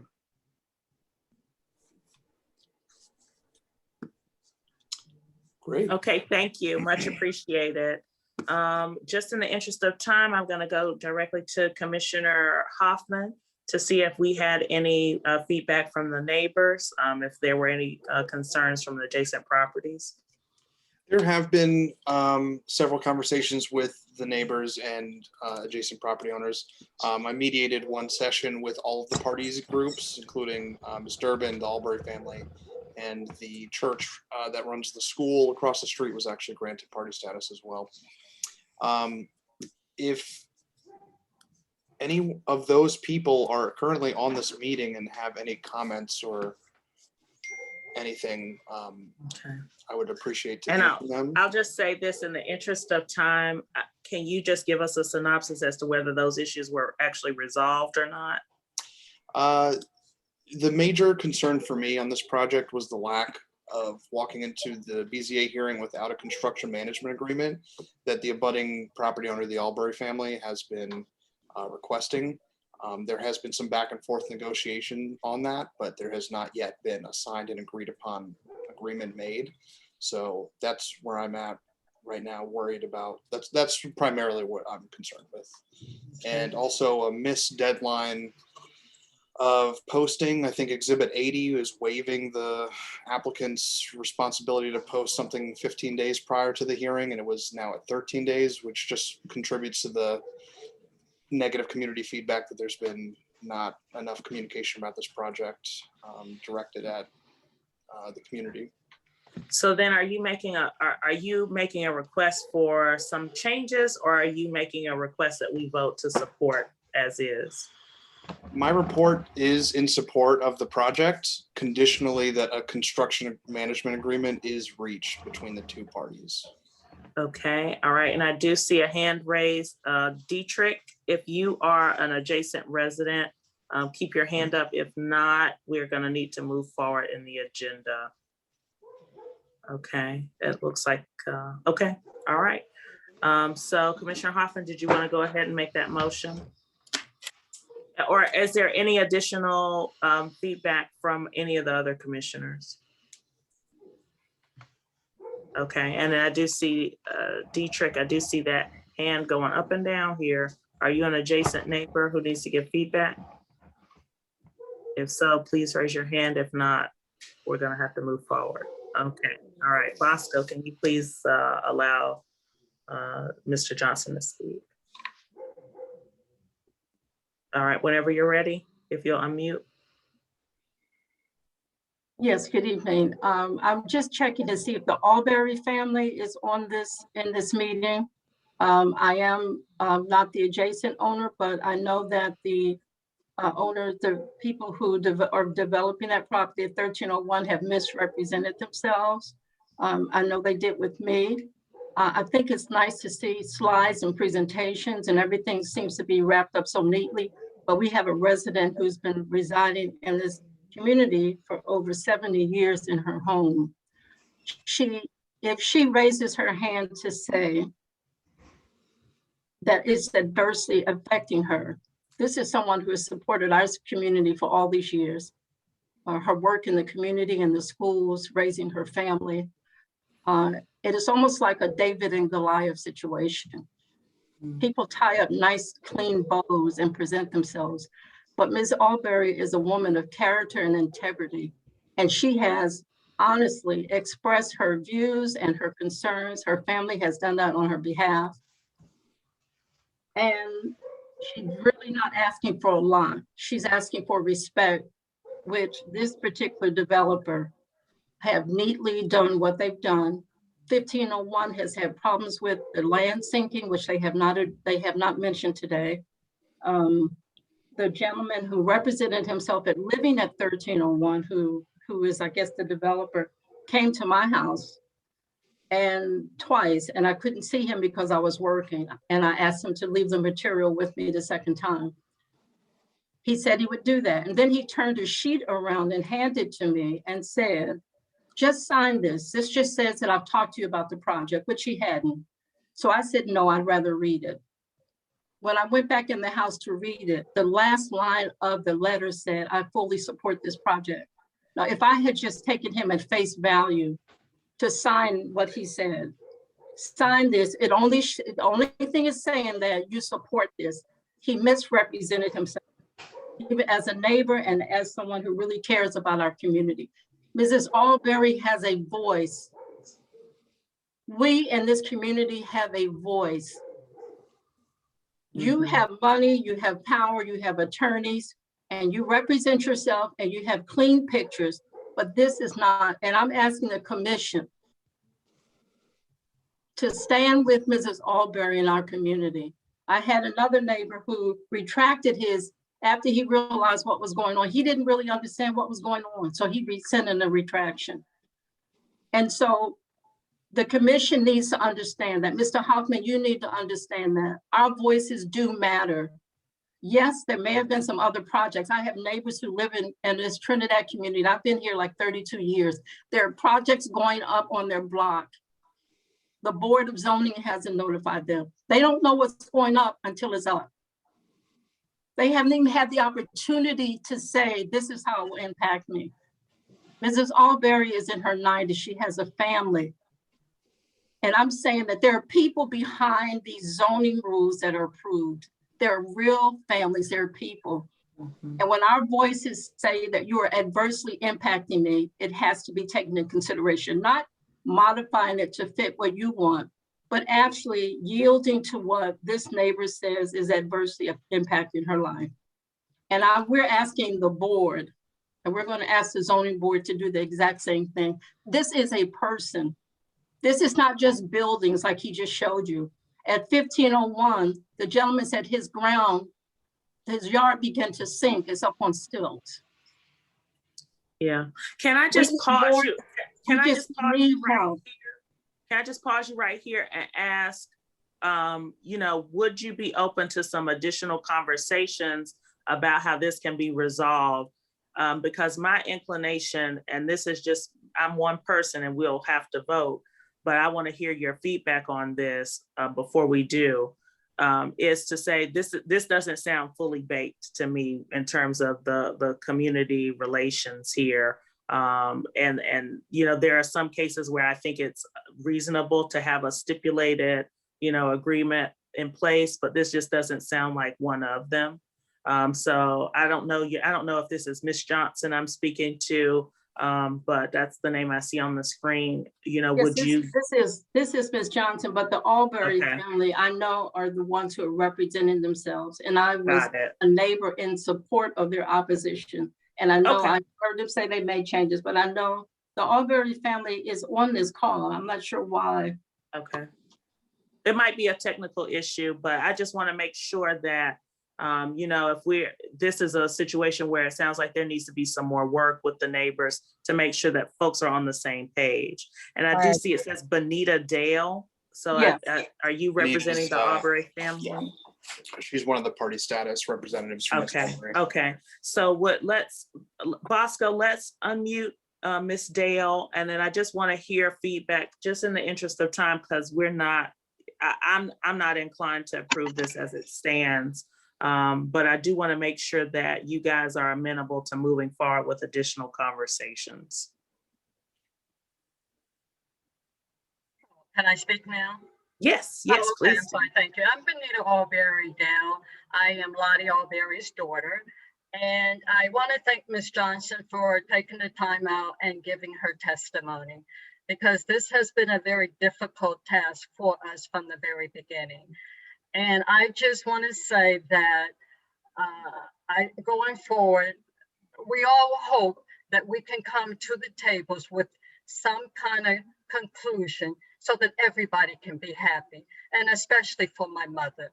This is why we are fighting so hard for her, because she deserves better treatment than what she has been through since the very beginning of this project. And I just, again, want to thank Ms. Johnson for stepping up and giving her testimony, because that is so important. And I know that that makes an impact to have more neighbors to come out. We do have 14 letters of support and opposition of this project. Thank you so much for hearing me. Yes, definitely. Thank you for speaking up. Commissioner Moore, may I very briefly just respond? Sure. I just want to say that Miss Alberry's family is the most important, we think, stakeholder here, because they're the next door neighbor. And that is why the applicant has made the changes that they have made.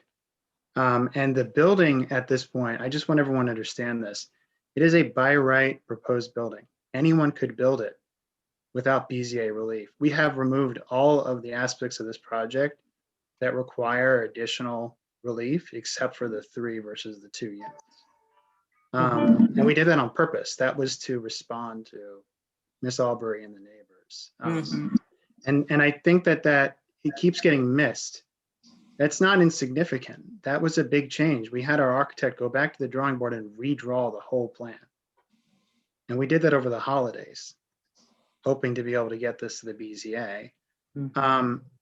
Mr. Hoffman sent out a note at the end of January to all of the affected parties and neighbors, asking to schedule a mediation session. The neighbors declined.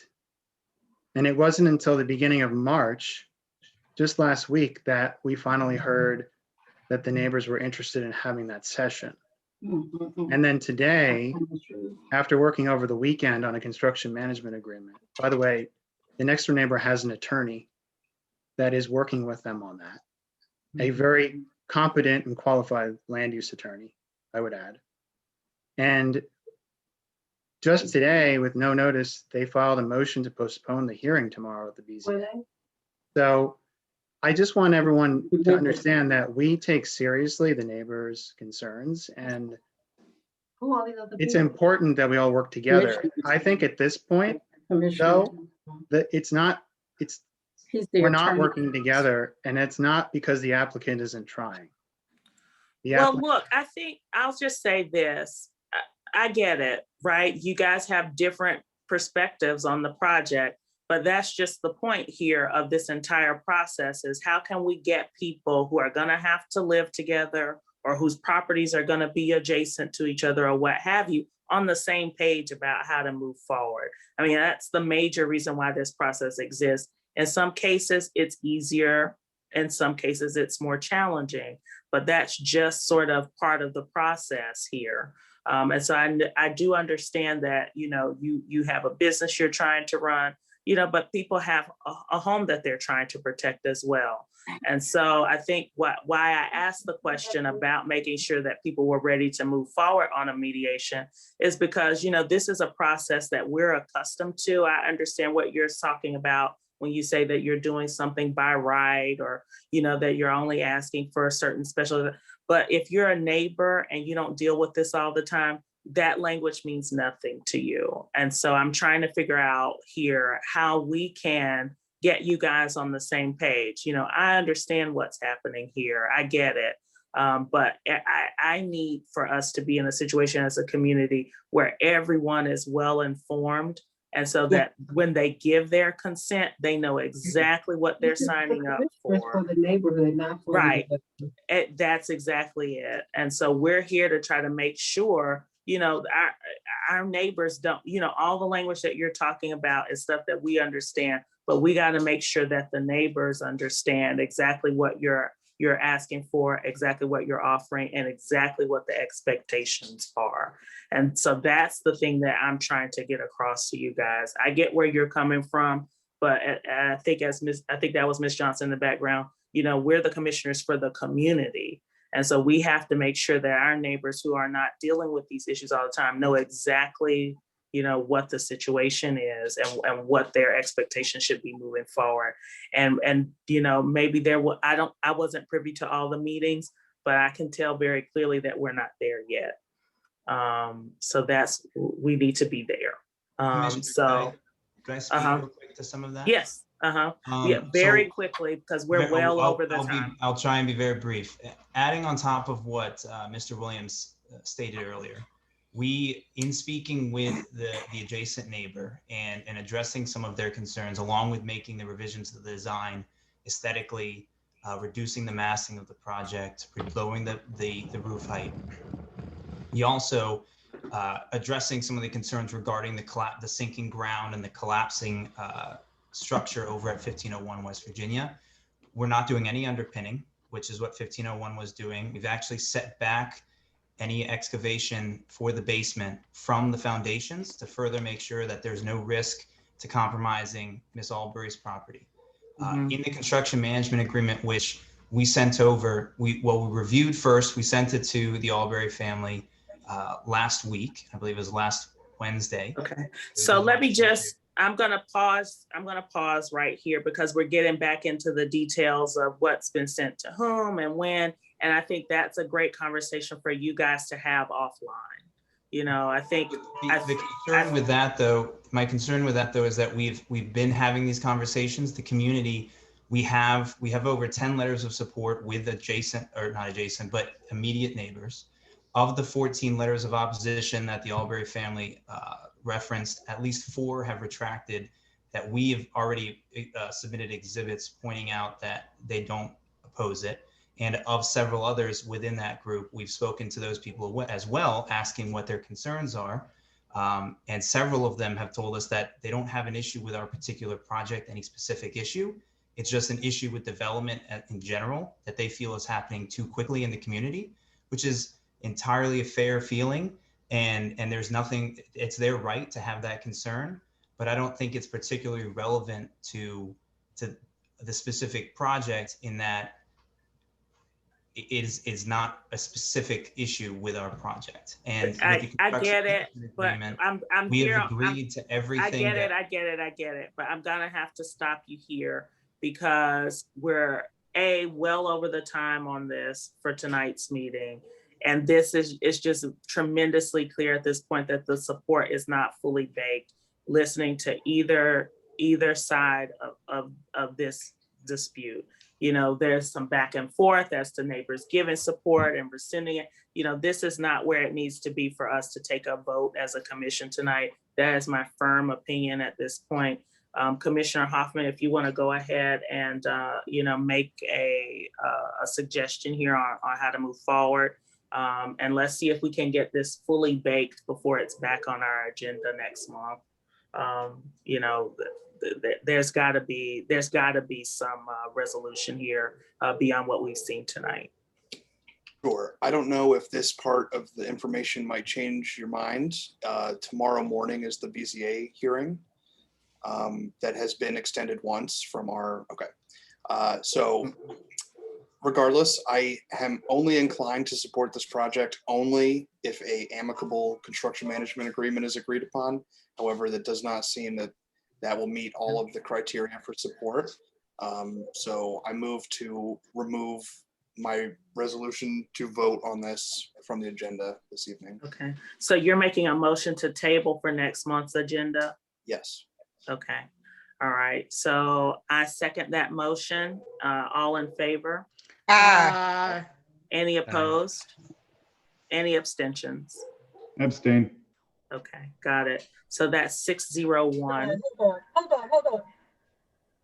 Yes. Ms. Dale, I'm sorry. did you have a question? No, ma'am. Okay, so that was basically, and just so that people are clear on what just happened here, we're basically saying this is not ready for prime time. And so we're gonna have to continue to work at the community level to see if we can get some resolution around this, especially with the adjacent neighbors being opposed. So I just wanna make sure folks are clear that that's how we're moving forward here. Got it? Okay, all right, thanks so much, everyone. And we're gonna move forward with Commissioner Cobb. We're gonna go back to your streetcar extension request for Ward 7. Great. How is my audio? I can hear you perfectly. Much better. Perfect.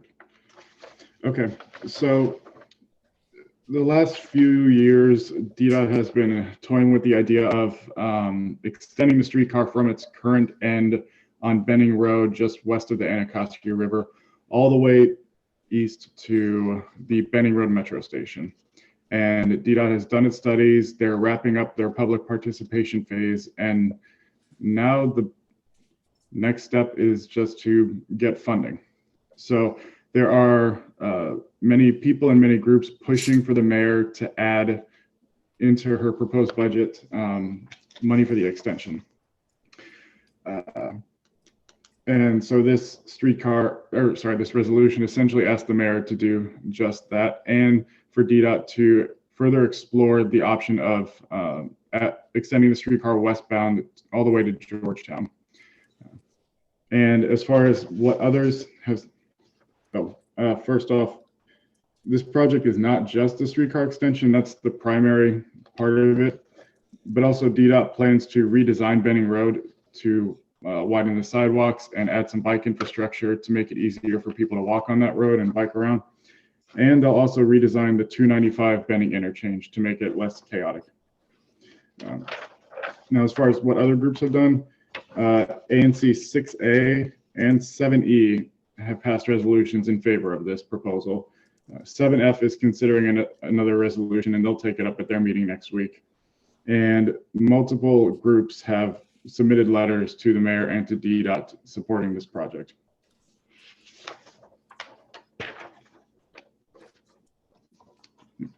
Okay, all right. Any discussion from the commissioners? No. Okay. No questions, no anything? I just got a question because and I raised those questions before, but because WMATA is stopping a lot of the bus service, is that because they're doing the streetcar? It just, No. okay. Those are separate, No. separate things. Yeah, but that is a good question because I think a lot of people, the circulator and the streetcar come out of the city's budget, and then WMATA is the separate, tri-state area. So we have less control over what WMATA does as DC government. But that was a good question, though. Mm-hmm.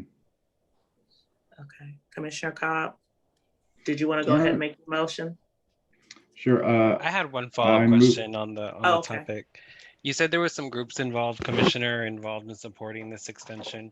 Were any of those groups aware of any of the effects that this potential extension into Ward 7 would have with actual residents of Ward 7?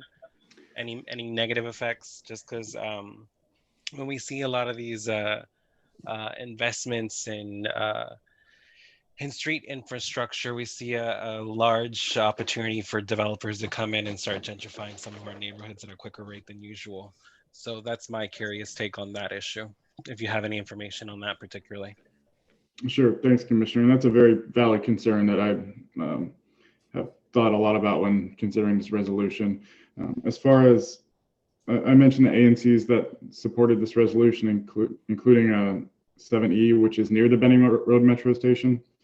There's also a group of Ward 7 community leaders. They signed a letter, including ANCs, business leaders, Ward 7 residents, that has about 100 signatures.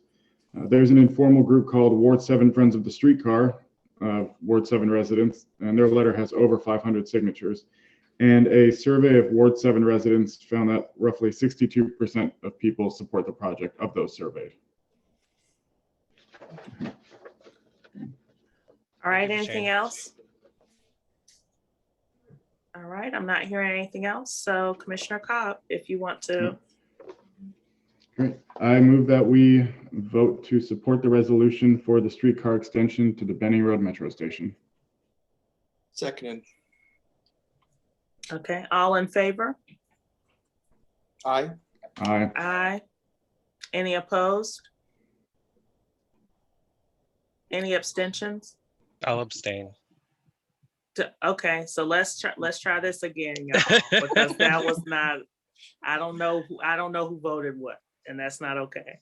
So all in favor of Commissioner Cobb's letter in support of the streetcar extension to Ward 7, let me get a show of hands. Okay. All right, that's 1, 2, 3. And Commissioner Moore, I cannot see you. But can you say so? No, not just yet. Yeah, my screen looks black for some reason. Okay, got it. We can see you now. So that's 3. What you said again? In support, who is in support of the streetcar extension to Ward 7? That is Commissioner Cobb's proposal. Okay, so that's 3. I'm abstain as well. Okay, any opposed? I'm abstaining. Okay, so we have 3 yays and 4 abstentions. I abstain. Yes. All right, so that's a no. All right, so let's move forward on the agenda. Commissioner Cobb, you also have a resolution opposing the proposed WMATA cuts to FY22 to the D4 and D8 buses. Yes, so thank you for Commissioner Rhodes for anticipating with the question about WMATA buses. Recently, WMATA released their proposed budget cuts for fiscal year 2022, so next year.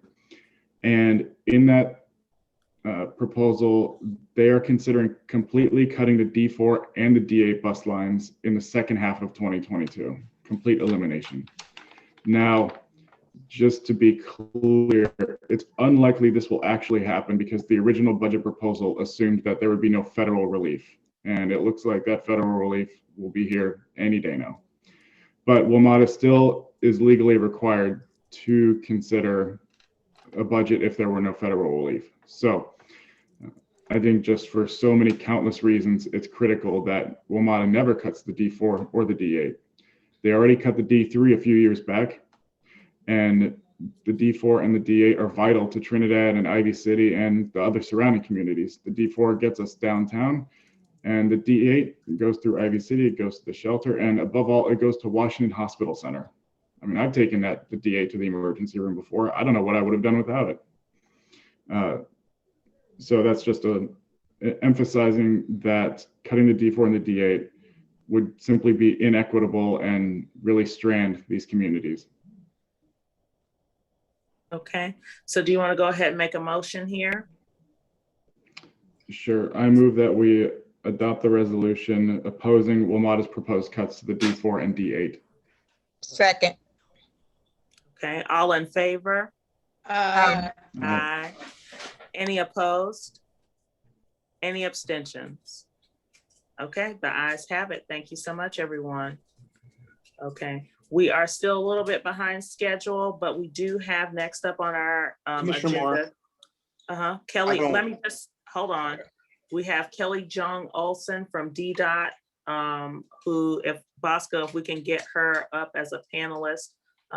Kelly, I do see your hand raised. And then let's go back while Bosco's pulling up, Kelly, to the question. I just had a point of order. Do you know off the top of your head how the ANC 5D bylaws defines a majority? Yeah, so it's a In regards to majority, abstentions? it's half plus one of the commissioners present. So you would need 4. If you're trying to figure out the number of abstentions on that vote and how that worked out, that it didn't pass. Okay. You know, with 7 commissioners present, you need 4. Yeah. Okay. All right. I see we have several Kelly John Olsons. So we could get all of them as panelists, and Kelly, I think you might have some screen sharing to do. So Bosco, if you could actually make Kelly a co-host so that she can share her screen, I'd appreciate that. So let's give folks just a moment there.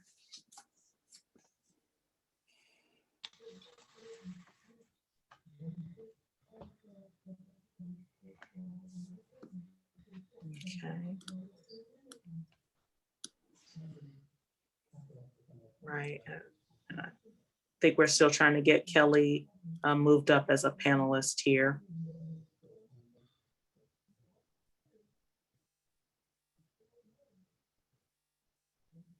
Okay.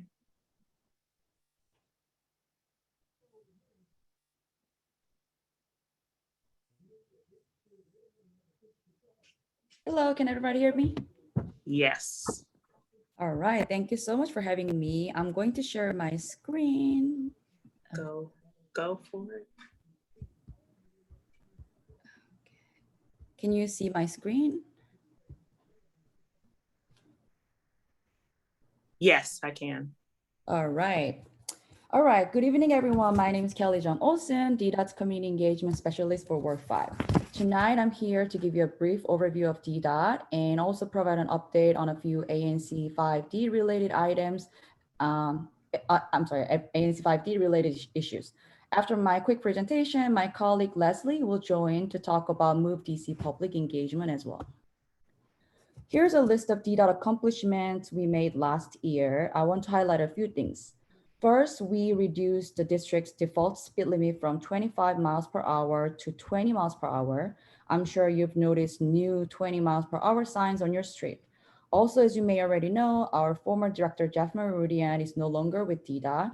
And here's a photo of our interim director, Everett Lott. He's not new to DDOT as he served as deputy director for the past few years. He actually tried to make it for tonight's meeting, but he couldn't. But he did mention that he's looking forward to working with all of the ANC 5D commissioners and residents. I'd also like to highlight that in 2020, DDOT paved 22 miles of road, 7 miles of sidewalk in Ward 5 alone. I'd also like to, so those 3 maps show where we paved.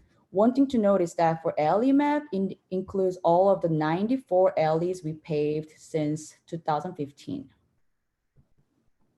As you know, DDOT provides a variety of services to the district residents. We address traffic safety issues. We maintain infrastructure such as roads, sidewalk, bridges, tunnels, and streetlights.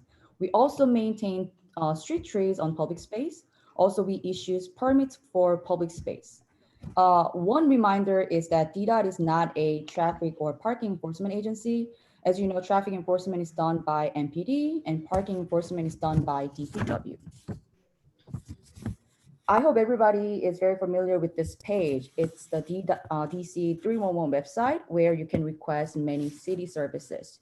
You can also call 311 to do the same. This is the list of DDOT services you can request through 311. Please remember to submit a 311 request before reaching out to DDOT. Having that tracking number will really help us provide more detailed information for you. This is our PAVE DC website, www.dda.dc.gov/pavedc. It's a very nice user-friendly website where you can see where DDOT has paved and we are planning to pave.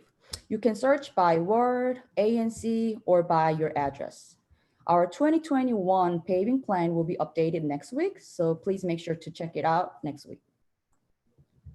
I know one of the main reasons for residents to contact DDOT is to raise traffic safety concerns. This is our process called Traffic Safety Assessment, we call TSA, and it is required for requesting stop signs, speed humps, or any automated enforcement cameras such as speed cameras or other traffic related concerns.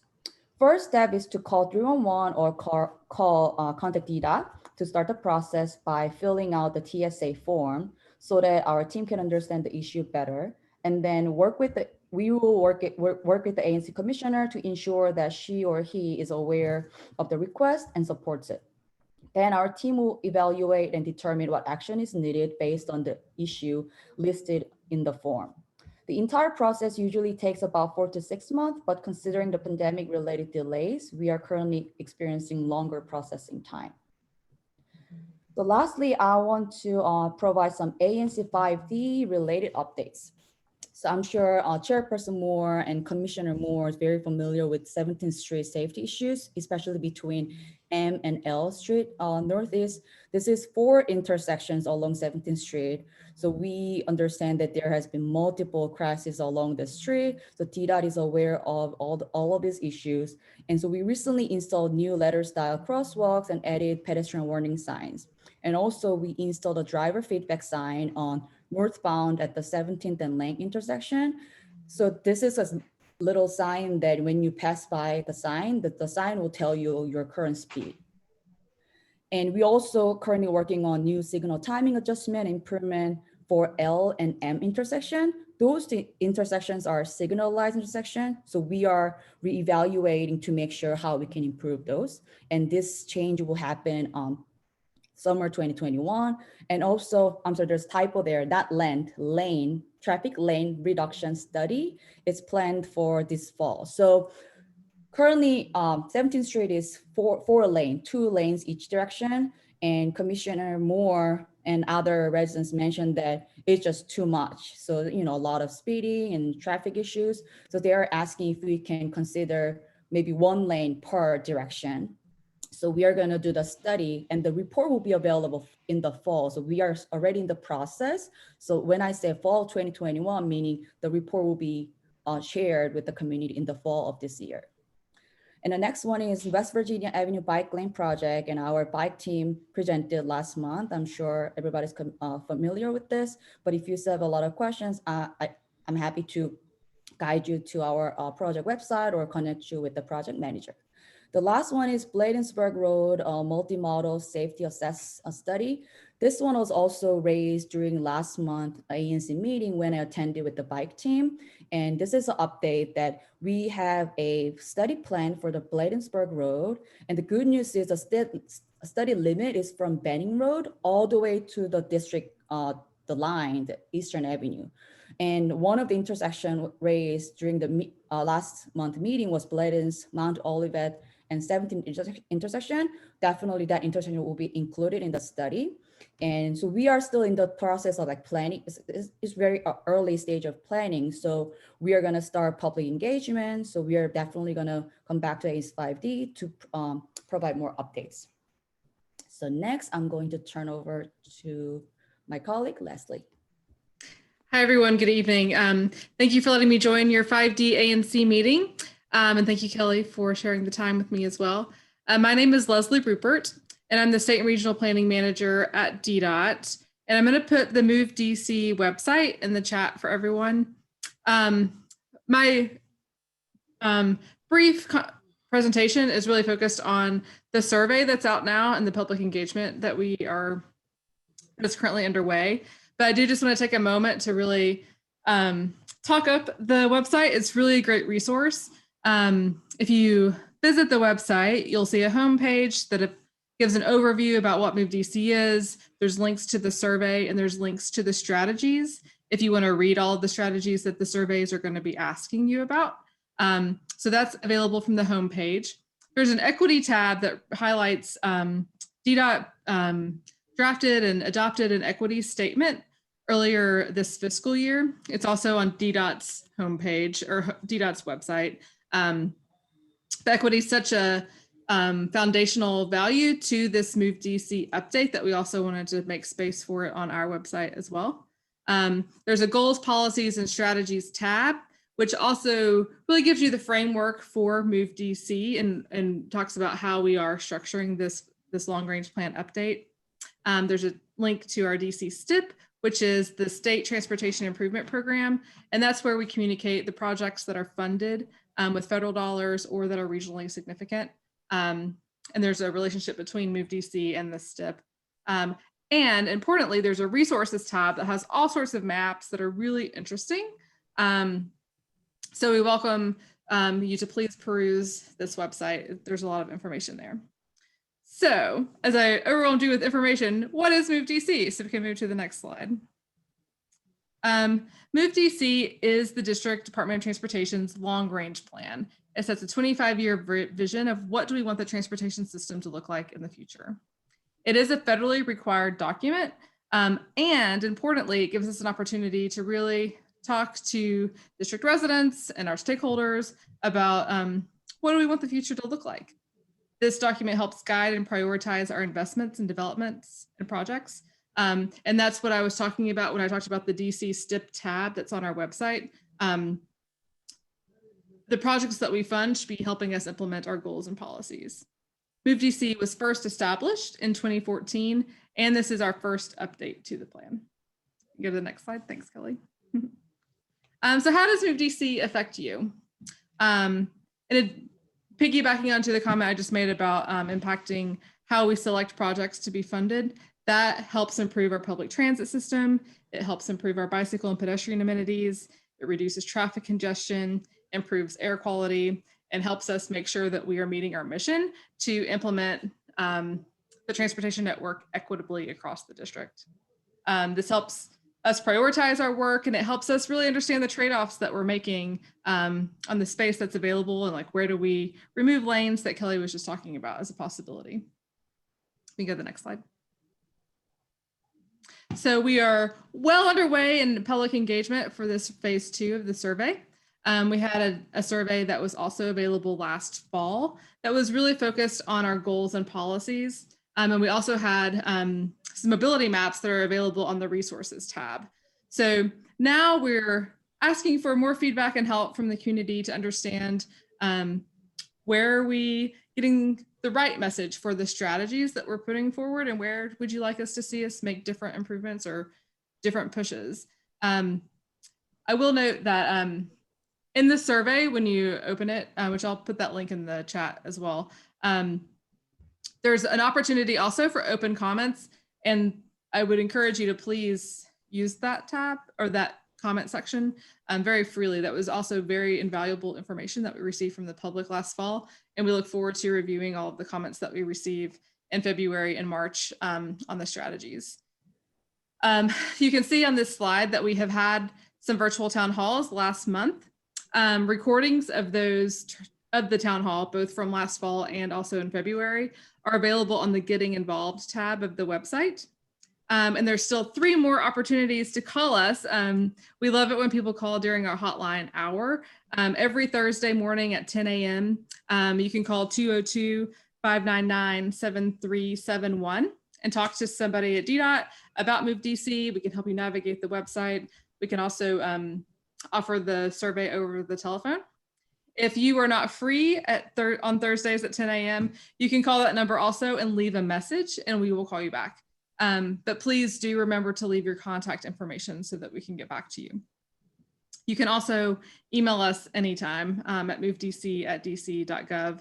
And I'm also happy to put my email, or you can also email Kelly since we're in pretty close contact as colleagues. The survey is open for the rest of the month, so there's still plenty of time for you to take it, for you to please share it with all your friends and family and ask them to take it as well. I'm sorry, we can go to the next one. So just kind of as a reminder, we're really focusing on the strategies, and the strategies are the actions and the commitments that DDOT is committing to make. So we want to make sure that we are we're doing what the community wants us to be doing, and making sure that the transportation network works for all of us.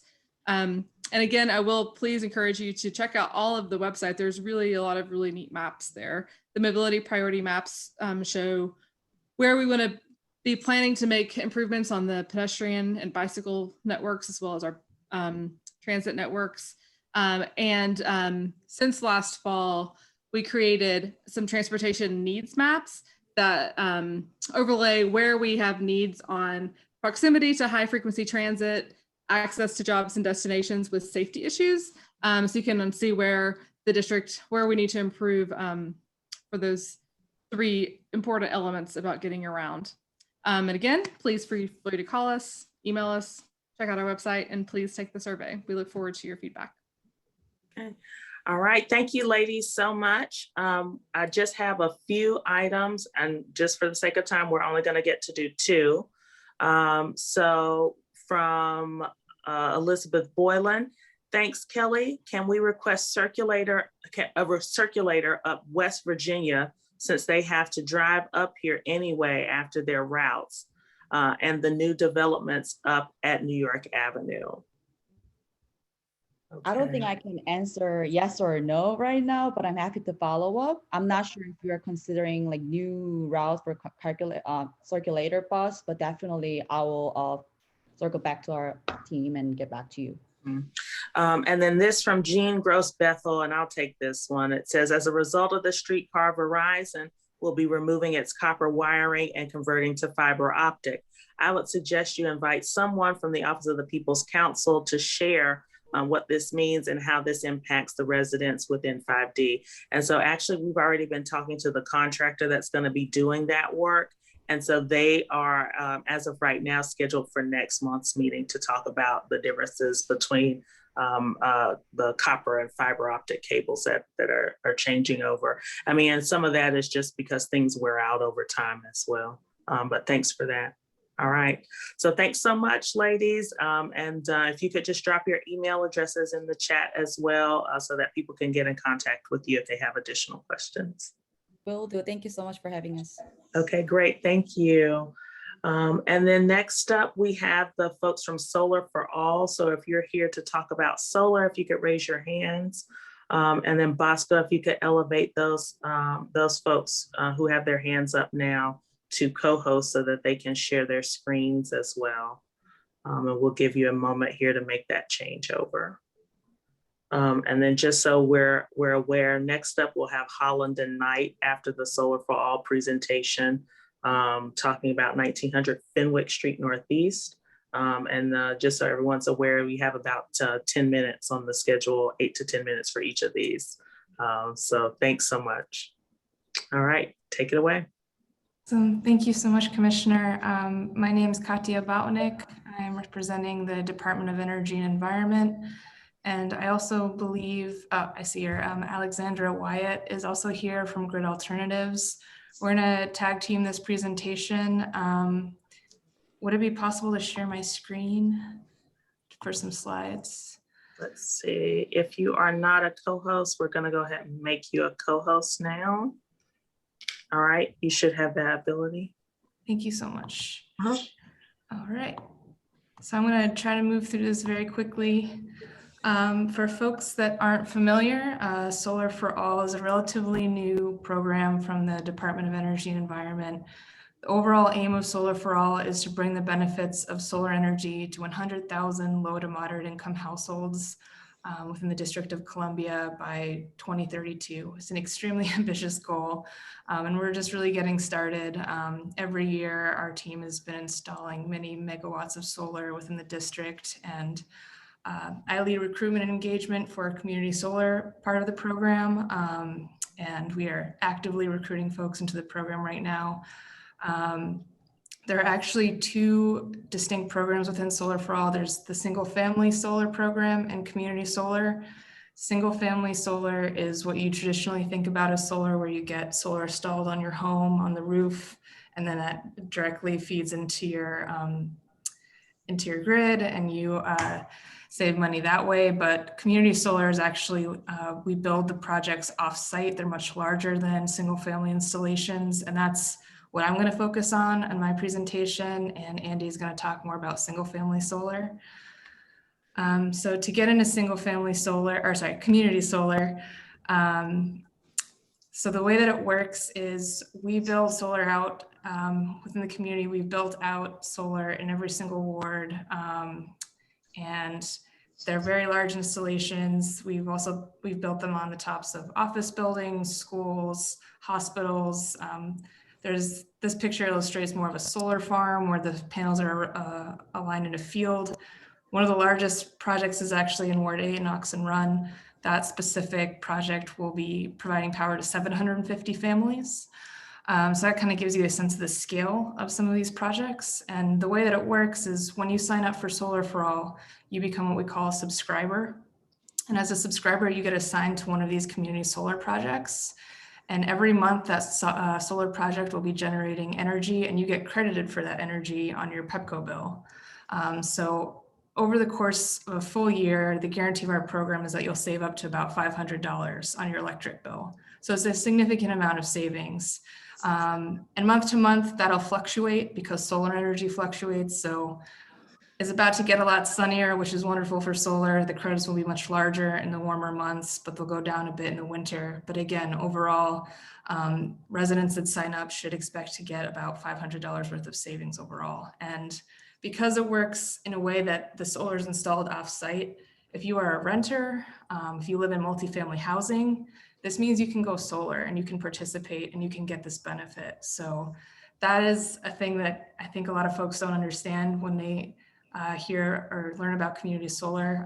It's open to literally everyone that pays a PEPCO bill, that is a district resident and meets the income guidelines.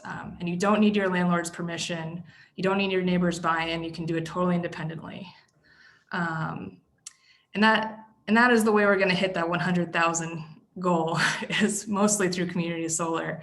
So the way that you can apply, we have a lot of information listed on our website right here, doee.dc.gov/solar4all. We have an online application that can be completed and submitted online. We also have applications that are available for download in English and Spanish.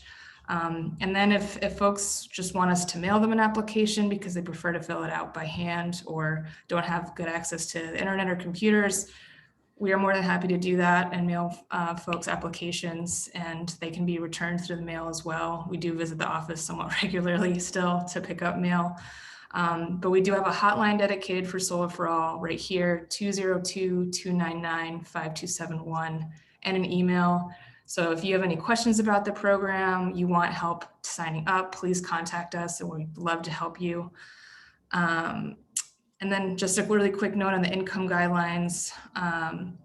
Solar for All is capped at 80% of the area median income, which is actually much higher than a lot of other energy assistance programs. LIHEAP, for instance, the Low Income Heating and Energy Assistance Program, is capped at 60%.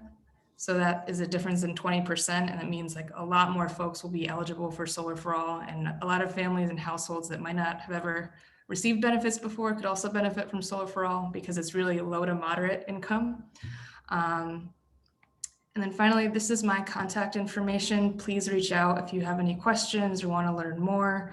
We have just built out a ton of solar this fiscal year, so we have spots for at least another 3,000 residents to get benefits from this program. So we are actively recruiting. Please tell your neighbors and friends if they're interested. And I will turn it over now to Andy. Thank you, Katya. Am I also able to share my screen? We can make it that looks like possible. I have that. Okay, and you should have that ability. And you only have just a few minutes left just for your awareness. Thank you very much. My name is Andy Wyatt, and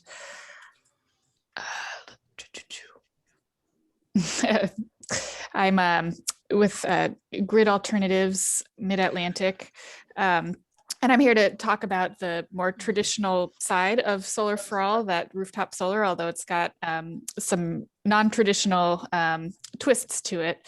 So Grid Alternatives, the organization, we're a mission-based organization to bring about economic and environmental justice through renewable energy. And we our focus on building community-powered solutions. So the first non-traditional twist to the rooftop solar under the Solar for All program is that it is a job training program as well as a rooftop solar installation program. And so just to make sure that people on this call and who may come in contact with the commissioners are aware of these opportunities. The training program is through the DC Infrastructure Academy.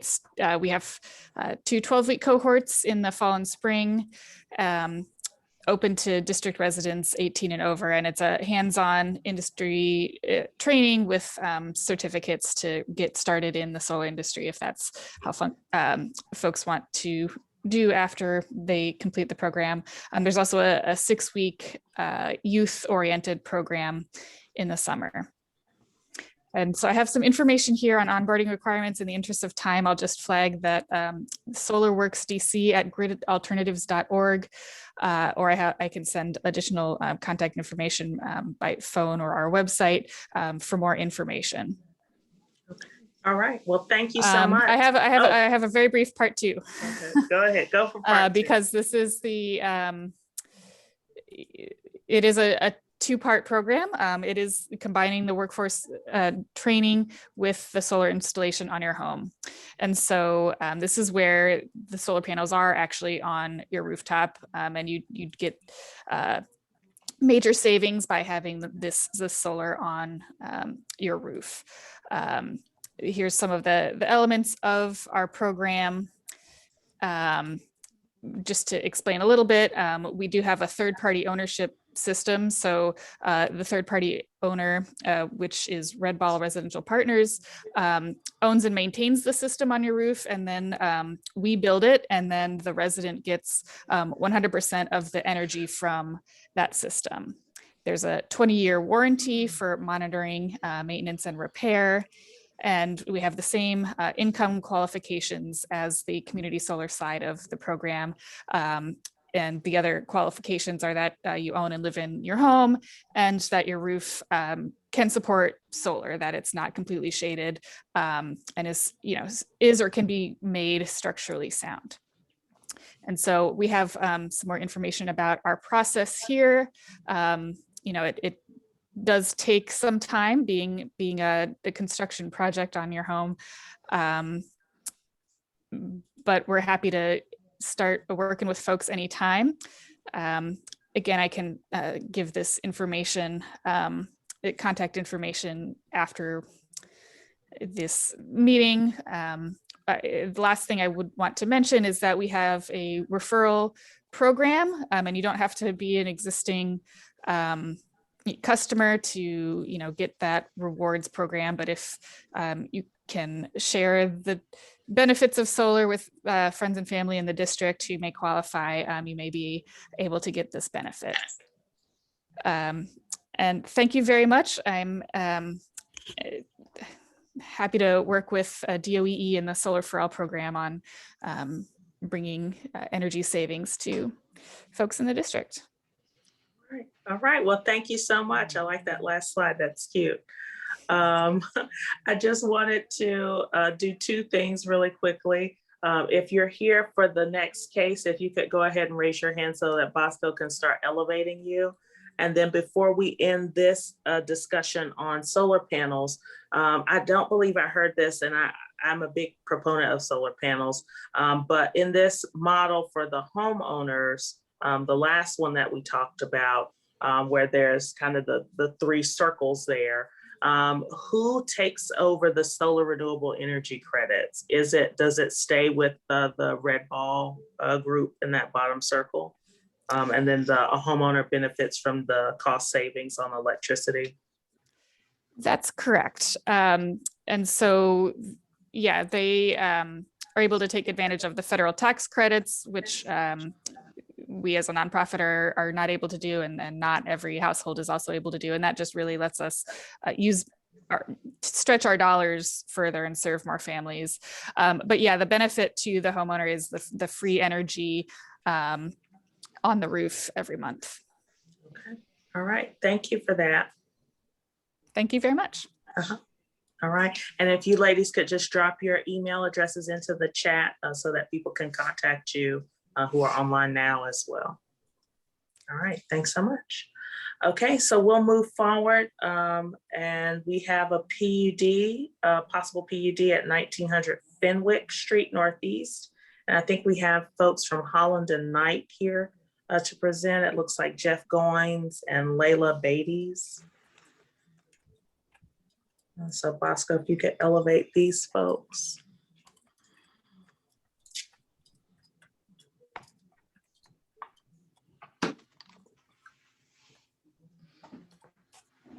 Okay.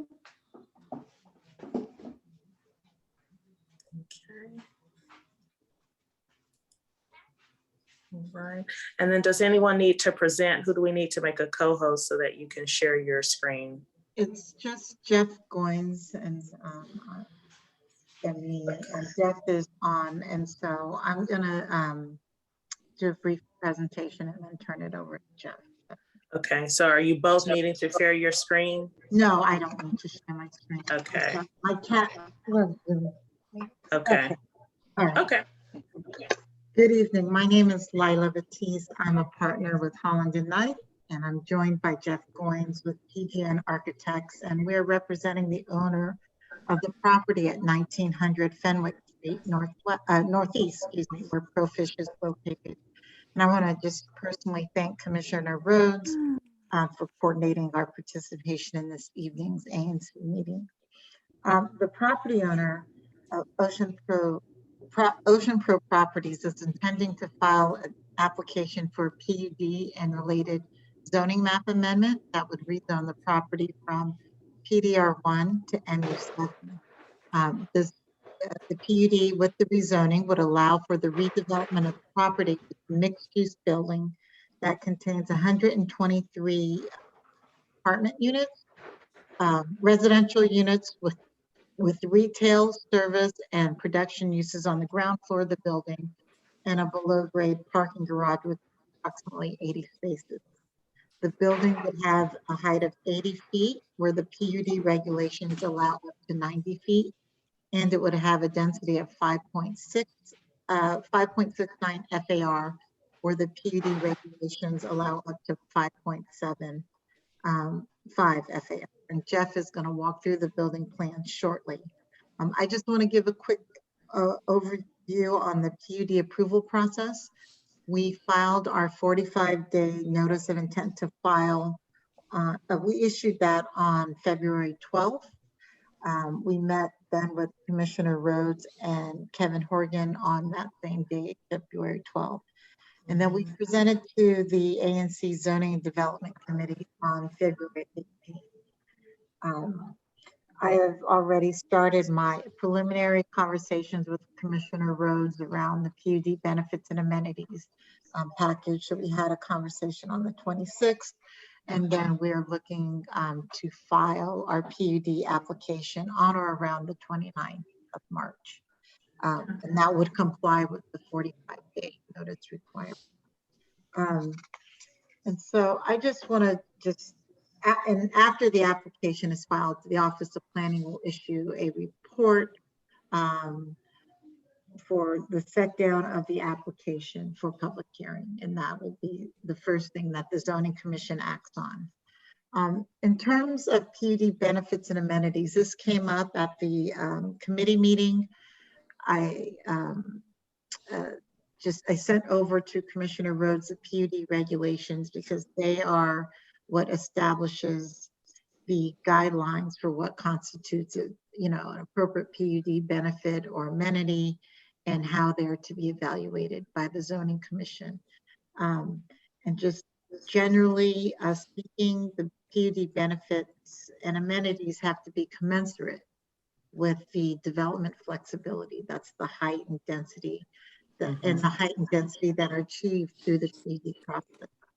So in this case, we're proposing an MU7 PUD with a height of 80 feet and a density of 5.69 FAR, where a matter of right project under the current PDR1 zoning would allow a height of 50 feet and 3.5 FAR. Our proposed height and density are exceed that, but are closer to a PUD in the PDR1 zone, which would allow 60 feet in height and an FAR density of 4.2.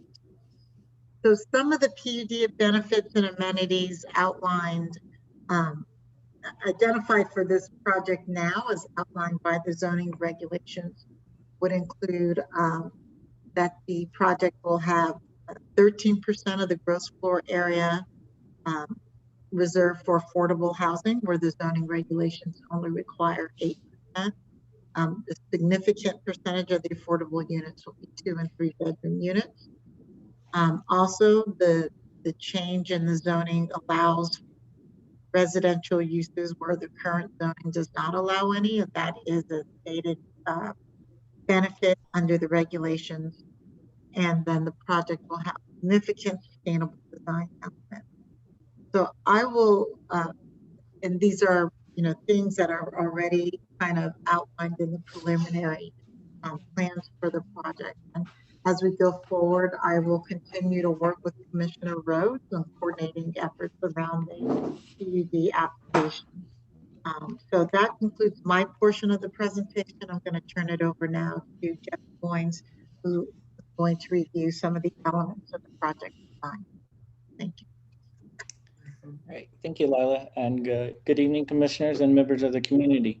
I'm going to share my screen. Let's hope this works. All right, so we're very excited to show this project. We've worked off and on this project for a couple of years with Ivy City, Ocean Pro, and Greg, the owner. We really wanted to kind of focus our attention on details in this building and open space and creating an elegant design that fits in with the Ivy City fabric context in general. Start with the site plan. You can kind of see where it's located here. We're kind of fortunate that this project actually has has a 20-foot alley in the rear. You can kind of see it here right across from Ivy City Smokehouse and Oakey Street. And then you've got the main avenue here of Fenwick and Gallaudet. Catty corner to our site is the Hex Warehouse, which is 90 feet. So in relation to what Lila was talking about, we are 10 feet shorter than the Hex Warehouse. I think we have a slide that kind of shows that. You can kind of see here we've got a really nice courtyard. So all of these units get lots of air and light. And in fact, every unit has a balcony too. So you'll see that in the floor plans. So the floor plans, we really wanted to divide it up. It's a central located lobby. It's a 2-story residential lobby. You'll enter right off Fenwick, Oakey Street, Hex, and across the street from Ivy City to kind of give you your bearings. We did set the first floor back along Oakey Street in Fenwick. We wanted to create a really nice pedestrian experience. And as Lila mentioned, the main ground floor is split between the lobby, and then we have retail service and then the PDR uses on each Gallaudet Street and Oakey Street.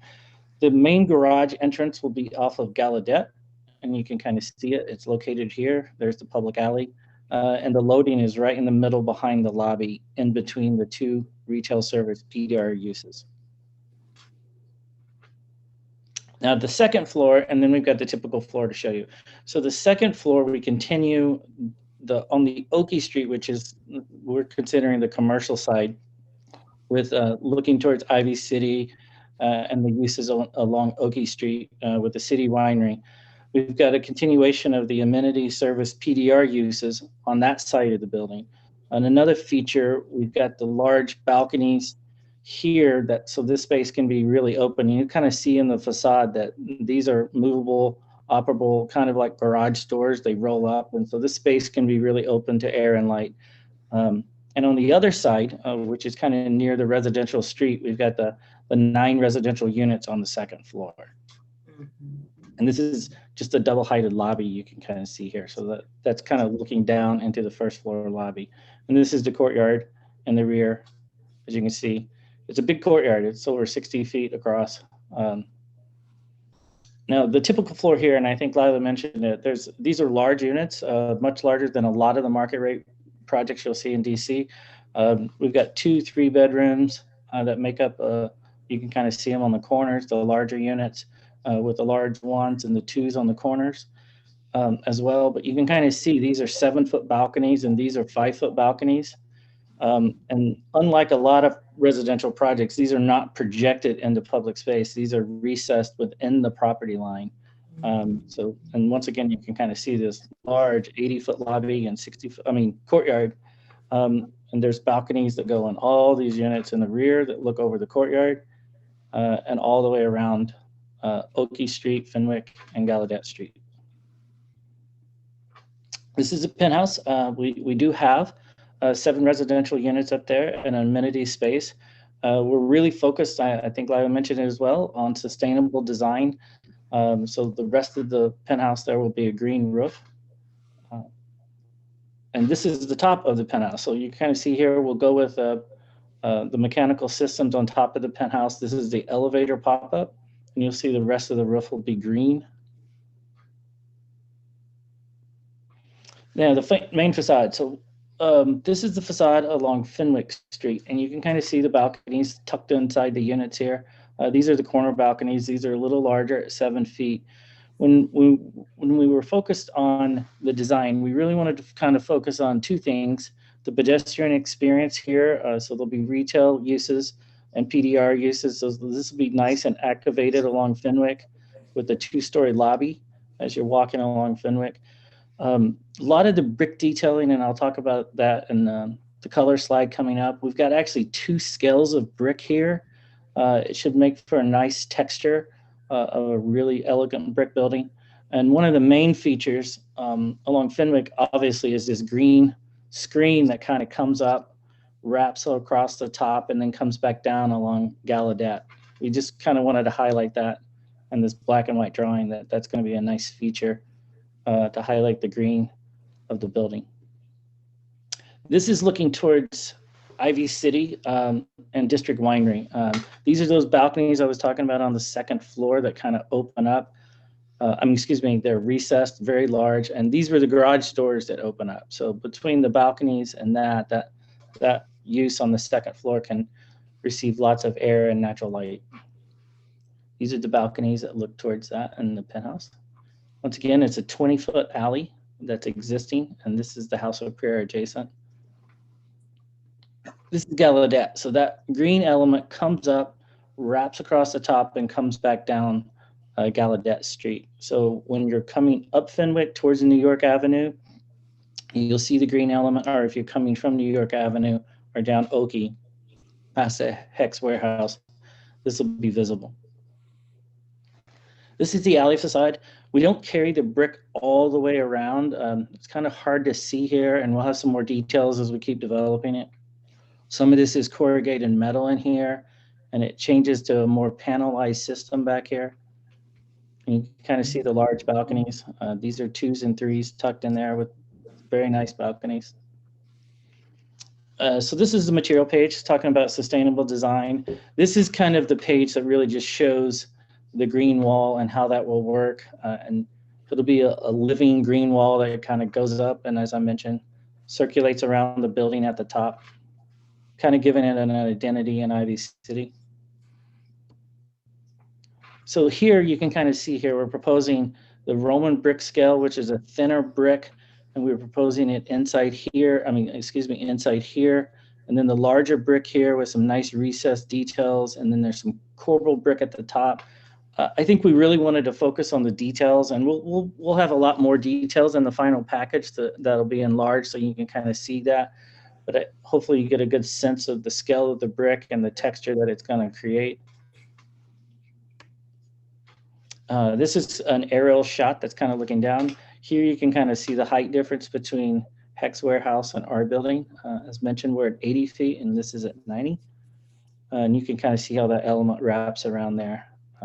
You can kind of see here, we were looking at the idea of, we haven't chosen brick colors, but we were looking at gray. I think in an earlier slide you saw a beige color, but I don't think we've decided on that yet.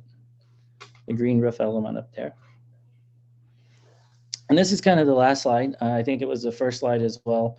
This is actually a little deceptive because you're inside the building across the street, but we wanted to get a nice shot that you can kind of understand how the building's working with the street activity, the second floor, and then you kind of see the residential uses go all the way down on the second floor, where over here you have the PDR use and the service use on the second floor and the ground floor there. And the green element that kind of goes up and around. And I think that's kind of the end of this presentation, and I think we're happy to take questions. Okay, all right. I think that was a good initial presentation. Before we have any questions or comments, I just want to let's get the people from 1824 Fenwick, if you could raise your hand so that Bosco can elevate you to panelist before we complete our Q&A with 1900 Fenwick. Did any of the commissioners have questions? And remember, we're not voting on this tonight. This is just an initial presentation for information purposes. While you getting the other presentation together, can Layla or Jeff explain to the commissioners and to the audience how many units will be affordable and what is the AMI percentage of those units? Yeah, so based on the proposed 13% of the gross floor area being set aside for residential units, that'll be a total of about 15,000 square feet, which will result in 12 to 16 units. A significant percentage, not all, but most will be 2 and 3 bedroom units, and there will be some 1 bedroom affordable units as well. Okay. And then this is just a comment as to my own personal preference. I think the real need that I see in the community is for those multi-bedroom units to have, more of those that are falling in the affordable range. So I think that's the number one piece of feedback I have is those family size units getting some in the various AMI ranges is extremely important. Okay, and they will all be at 60% okay. Of the median family income. Okay. All right. Okay, do we have any other questions or comments? I'm looking in the Q&A here to see if we have anything specific. Andrew Grinberg asks, how many total units in the project? 123. Okay. All right, that's the only question I saw, and we'll just continue to work this. Hopefully see some additional details around the community benefits package. I know Commissioner Rhodes has an S&D meeting coming up, so I'll follow up with her, once that's been completed to see where things stand in terms of community benefits on this. But thanks so much. Thank you. Oh, thank you. Thank you for your time. All right, and then our next project is at 1824 Fenwick Street Northeast, which is not quite adjacent to the one we just saw, but it's very nearby, I believe. So we've got Sakshi Bhagat, and please forgive me if I am ruining your name here. Do you need to share your screen? No, thank you very much for allowing us to present today. I'm going to actually turn it over to Raj Bector, Jeff Utz, and Neil Matreja to present. Okay, and who needs to share their screen out of that group? Great. Can you guys hear us okay? Yes. Okay, wonderful. Thank you. First, thank you. Just for logistics here, does anyone at all need to share their screen? I can't hear you. Does anyone at all in this group need to share their screen? I see Jeff, I see your hand up here. Sorry, Sadell, Commissioner Moore, can you repeat that? Couldn't hear you. Yes, who do we need to have from this group to actually share their screen? Is there anyone who's showing images? Yeah, I was going to share it on my screen. It's under Raj Bector. If you can allow me in, I can share it off of my screen. Okay. All right. And Bosco, if you could find Raj.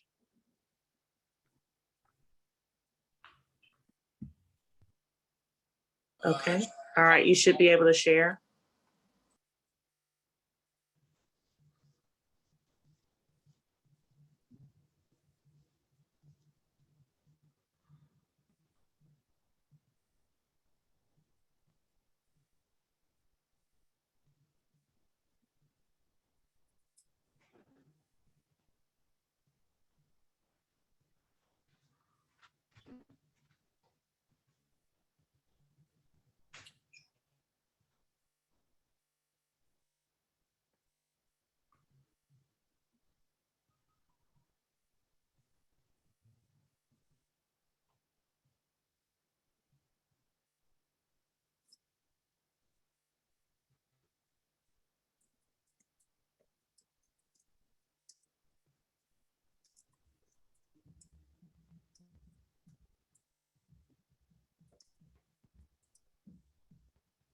Okay, whenever you're ready.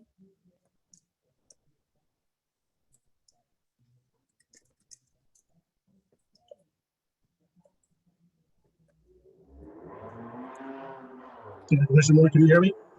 Yes. Okay, great. Sorry, I was talking on mute. My apologies. Hopefully you can see my screen as well. Yes. Wonderful. Okay, first, thank you for allowing us to be part of the agenda. We know it was a late ad. Really appreciate you guys going longer, much longer for us. Just a very quick introduction. My name is Raj Spector. I'm the community lead for 1824 Fenwick Properties. I support the two ladies, Sakshi Bhagat and Seema Pool, who are essentially the owners of the property.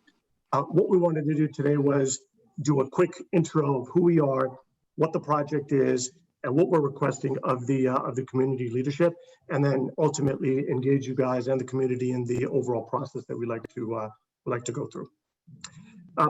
So with that, I'm making sure that I can get access to my screen here.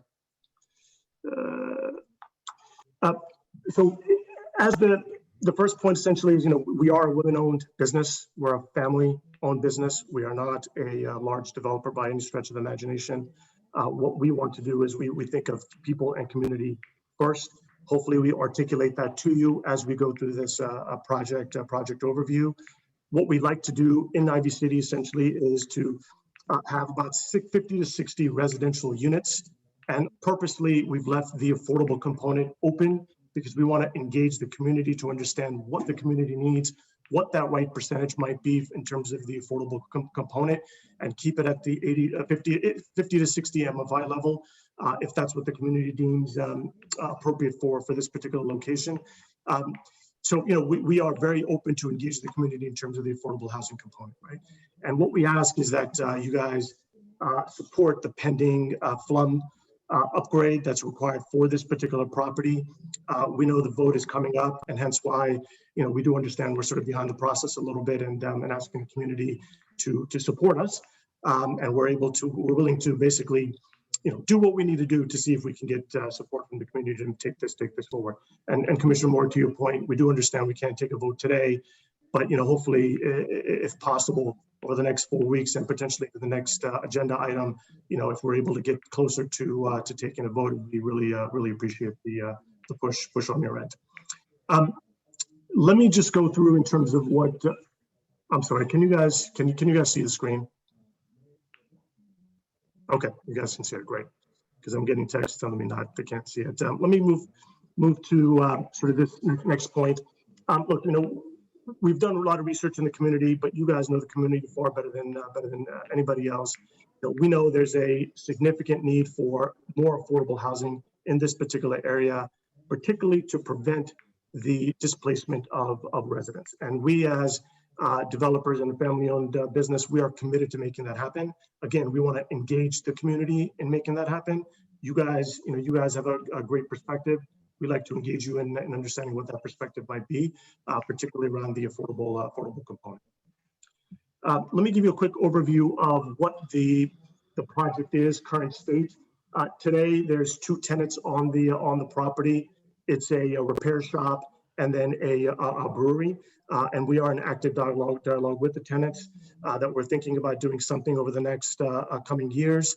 And again, in an effort to engage the community, not only on the residential side, but obviously our tenants as well, all in the spirit of making sure that we're able to do what the community would like to do, in addition to us accomplishing our goals as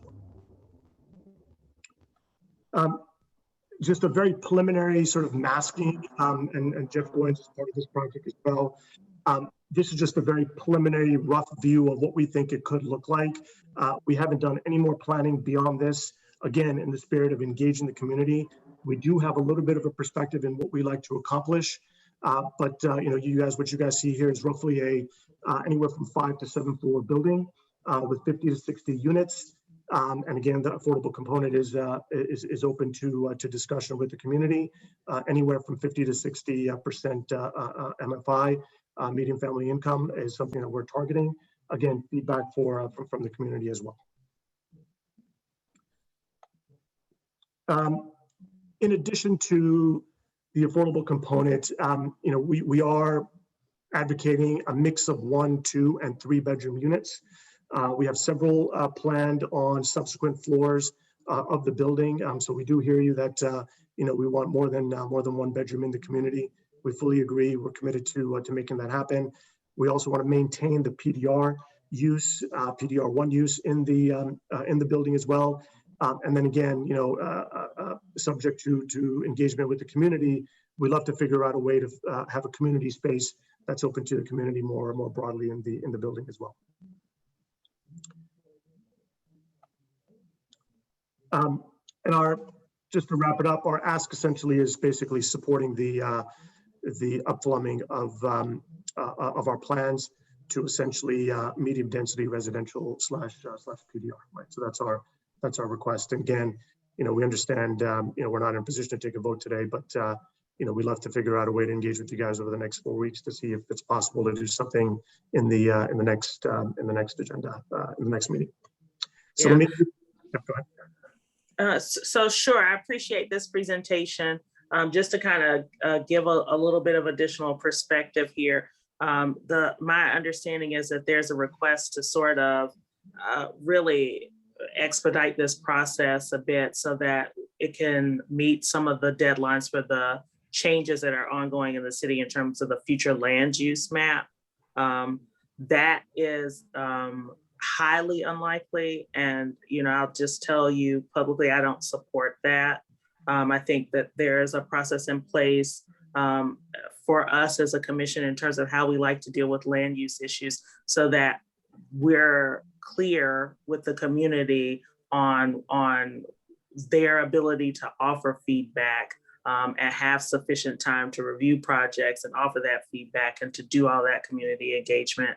And it really does, take quite a bit of effort. And this is a large project. It's not, a small townhouse reno. This is some large scale work.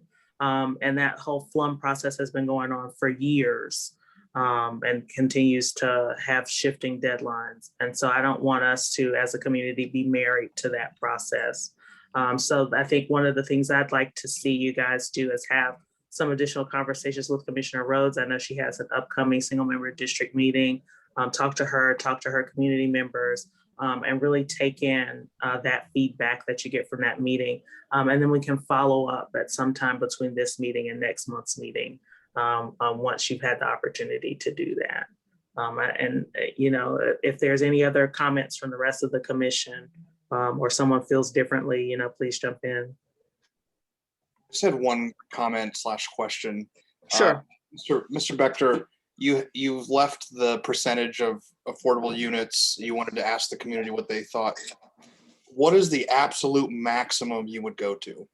If we months of negotiating, however we got to do it, what is the absolute maximum units of affordable? Because the community would want to see 100%. Yeah, that's a great question. And look, we've had this conversation internally. Our business model, I'll be very frank and honest with you guys, our business model is very different than what you might find with other developers. Again, we are very small, we're family oriented. We're not going for the maximum profitability in this because we have a different investor base that we serve. So to answer your question directly, we're actually open to 100%, right? So we're actually very open to 100%. Commissioner Hoffman, my name is Neil Matreja. I'm an affordable housing developer with TM Associates. TM Associates has been in business for a little over 40 years. We have over 240 properties. That's roughly around 16,000 units all across the Mid-Atlantic, roughly about 1,200 units in the district, with 2 new constructions actively going on in Southwest that I spearheaded myself for the company. And the whole portfolio is affordable. Seema and Sakshi and Raj reached out to me specifically just to understand what affordable housing is and how that works and operates in the district. And, again, being a family-owned business, it was really important for them to really engage the community to understand what it is. And I did walk them through what the mechanics are financially and economically, as well as, how the affordable housing model works in the district. So, they're learning, and it's obviously it's a steep learning curve, for someone that's not in the in that line of business for affordable housing development. But I've been I've been engaged with them very early on in this process to help them through that process, as well as, I'd like to point out, Sakshi and Seema also run other charitable nonprofits that they want to engage as part of this development. And that's why they're looking to see if, they believe that the striping of adding residential to this this site would bring tremendous value, not only just to the community from a sense of providing units and affordable housing, but also just supportive services that they can bring into as part of their overall model of business that they operate in.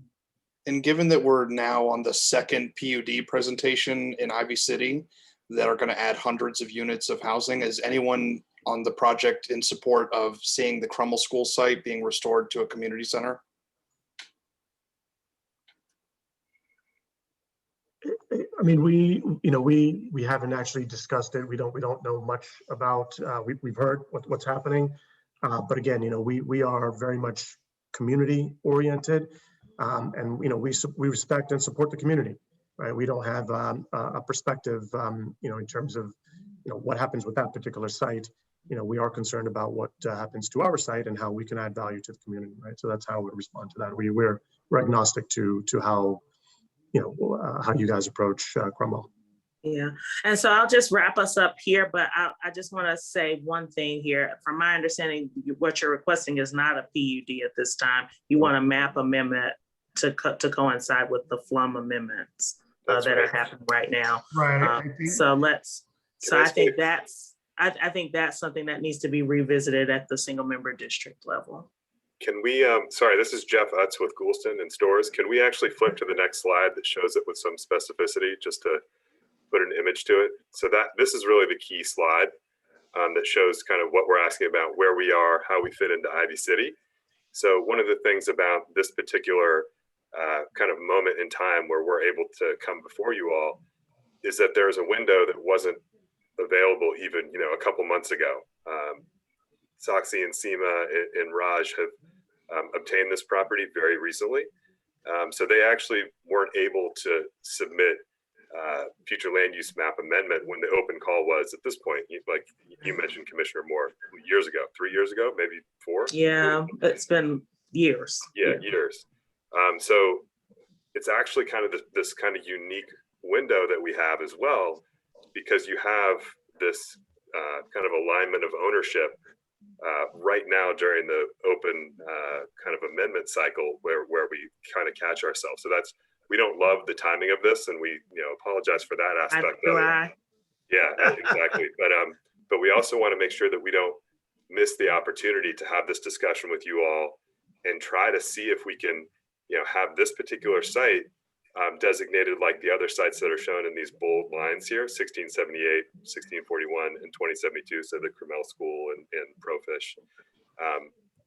It would make sense to have something that would ultimately be scaled down from the project that we were looking at during the prior presentation. But this is kind of this unique moment where we want to make sure we have this discussion and potentially activate the site to then come back and have the PUD discussion with you, months and months from now.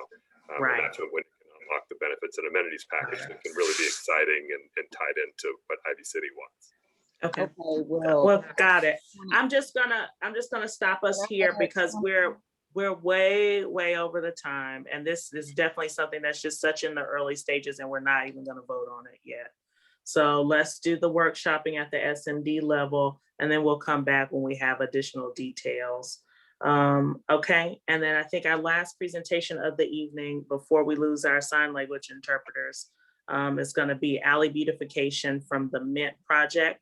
So if those folks could go ahead and raise their hands. And I just want to say a thank you to the folks from 1824 Fenwick for your presentation this evening. Thank you. Thank you all. We really appreciate your time tonight.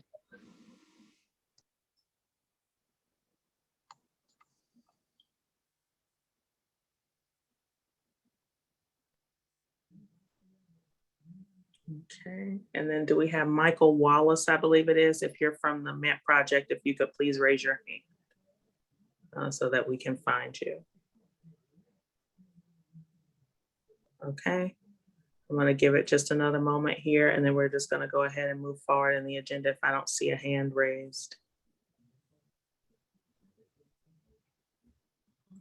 All right, so we'll go ahead and move forward to community feedback and questions. If you have feedback around an item that we did not have an opportunity to discuss tonight, that's a new subject, not a continuation of a previous subject, you guys, raise your hand or drop it in the Q&A. And we're gonna have to limit this to only 2 questions. Okay. All right, and I do see a hand raised, Miss Jean. And Bosco, if you could unmute. Yes. Hi, can I be heard? Yes, you can. Okay. I'm actually here to testify on behalf of the proposed building structure on, what is it, 1303 West Virginia Avenue? 1301 West Virginia Avenue. I'm actually just testifying on behalf of the resident who lives there, an elder in the community by the name of Miss Lottie Albury. Earlier this summer, the actual developer of that space who happens to live in the house came around asking for support for the property and made us told us that it would not impede on anyone else's living spaces. Unfortunately, I found out later on from Miss Lottie Albury's son and 2 daughters that in fact the new development would decrease the amount of sunlight that she would get. Mind you, this is a woman in her 90s. It would decrease the amount of sunlight she would get. It would decrease her access to basic road structures, and it would impede her her enjoyment of aspects of our neighborhood that I happen to enjoy as well. Right. So Including I'm just going to ask you to pause just very briefly, because this was an item from earlier in the agenda that we tabled for exactly this reason. So we did not vote to support that project. And that was earlier in the agenda. I don't know if you were online for the full meeting. Okay, so that's something that we already discussed earlier in the meeting and decided not to move forward with a vote in support of that project. So what I would suggest is if you could follow up with Commissioner Hoffman, who is the commissioner for that property. 5D06 is his single member district. And there's going to be some additional mediation and discussion with the neighbors about that project for exactly all of the reasons that you just shared with us tonight. But we did already discuss that earlier in the meeting. So I didn't want to, I don't love to cut you off, but I didn't want to. No, I appreciate that. Yeah. I do not want to take up any more of your time. Thank you so much for following up, and I will be contacting you. Commissioner Hoffman, thank you all so much for your time and listening. Okay, all right. Thank you so much. And I appreciate you being active and supporting your neighbors as well, especially our seniors. Appreciate it. Have a good night. Thank you. Did we have anyone else? Then this will have to be our last one with a new topic to discuss that we have not already covered during tonight's meeting. Okay, I don't see any hands raised. I'm going to check the Q&A here. Okay, all right. So I don't see any new topics. I do see a hand. Jennifer Brown. Bosco, if you could allow Jennifer Brown to speak. And Ms. Brown, you will be our final community question or comment for the evening.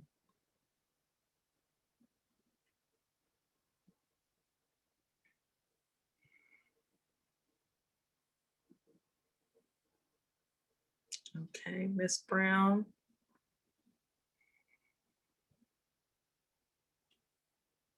Okay, and just unmute whenever you're ready.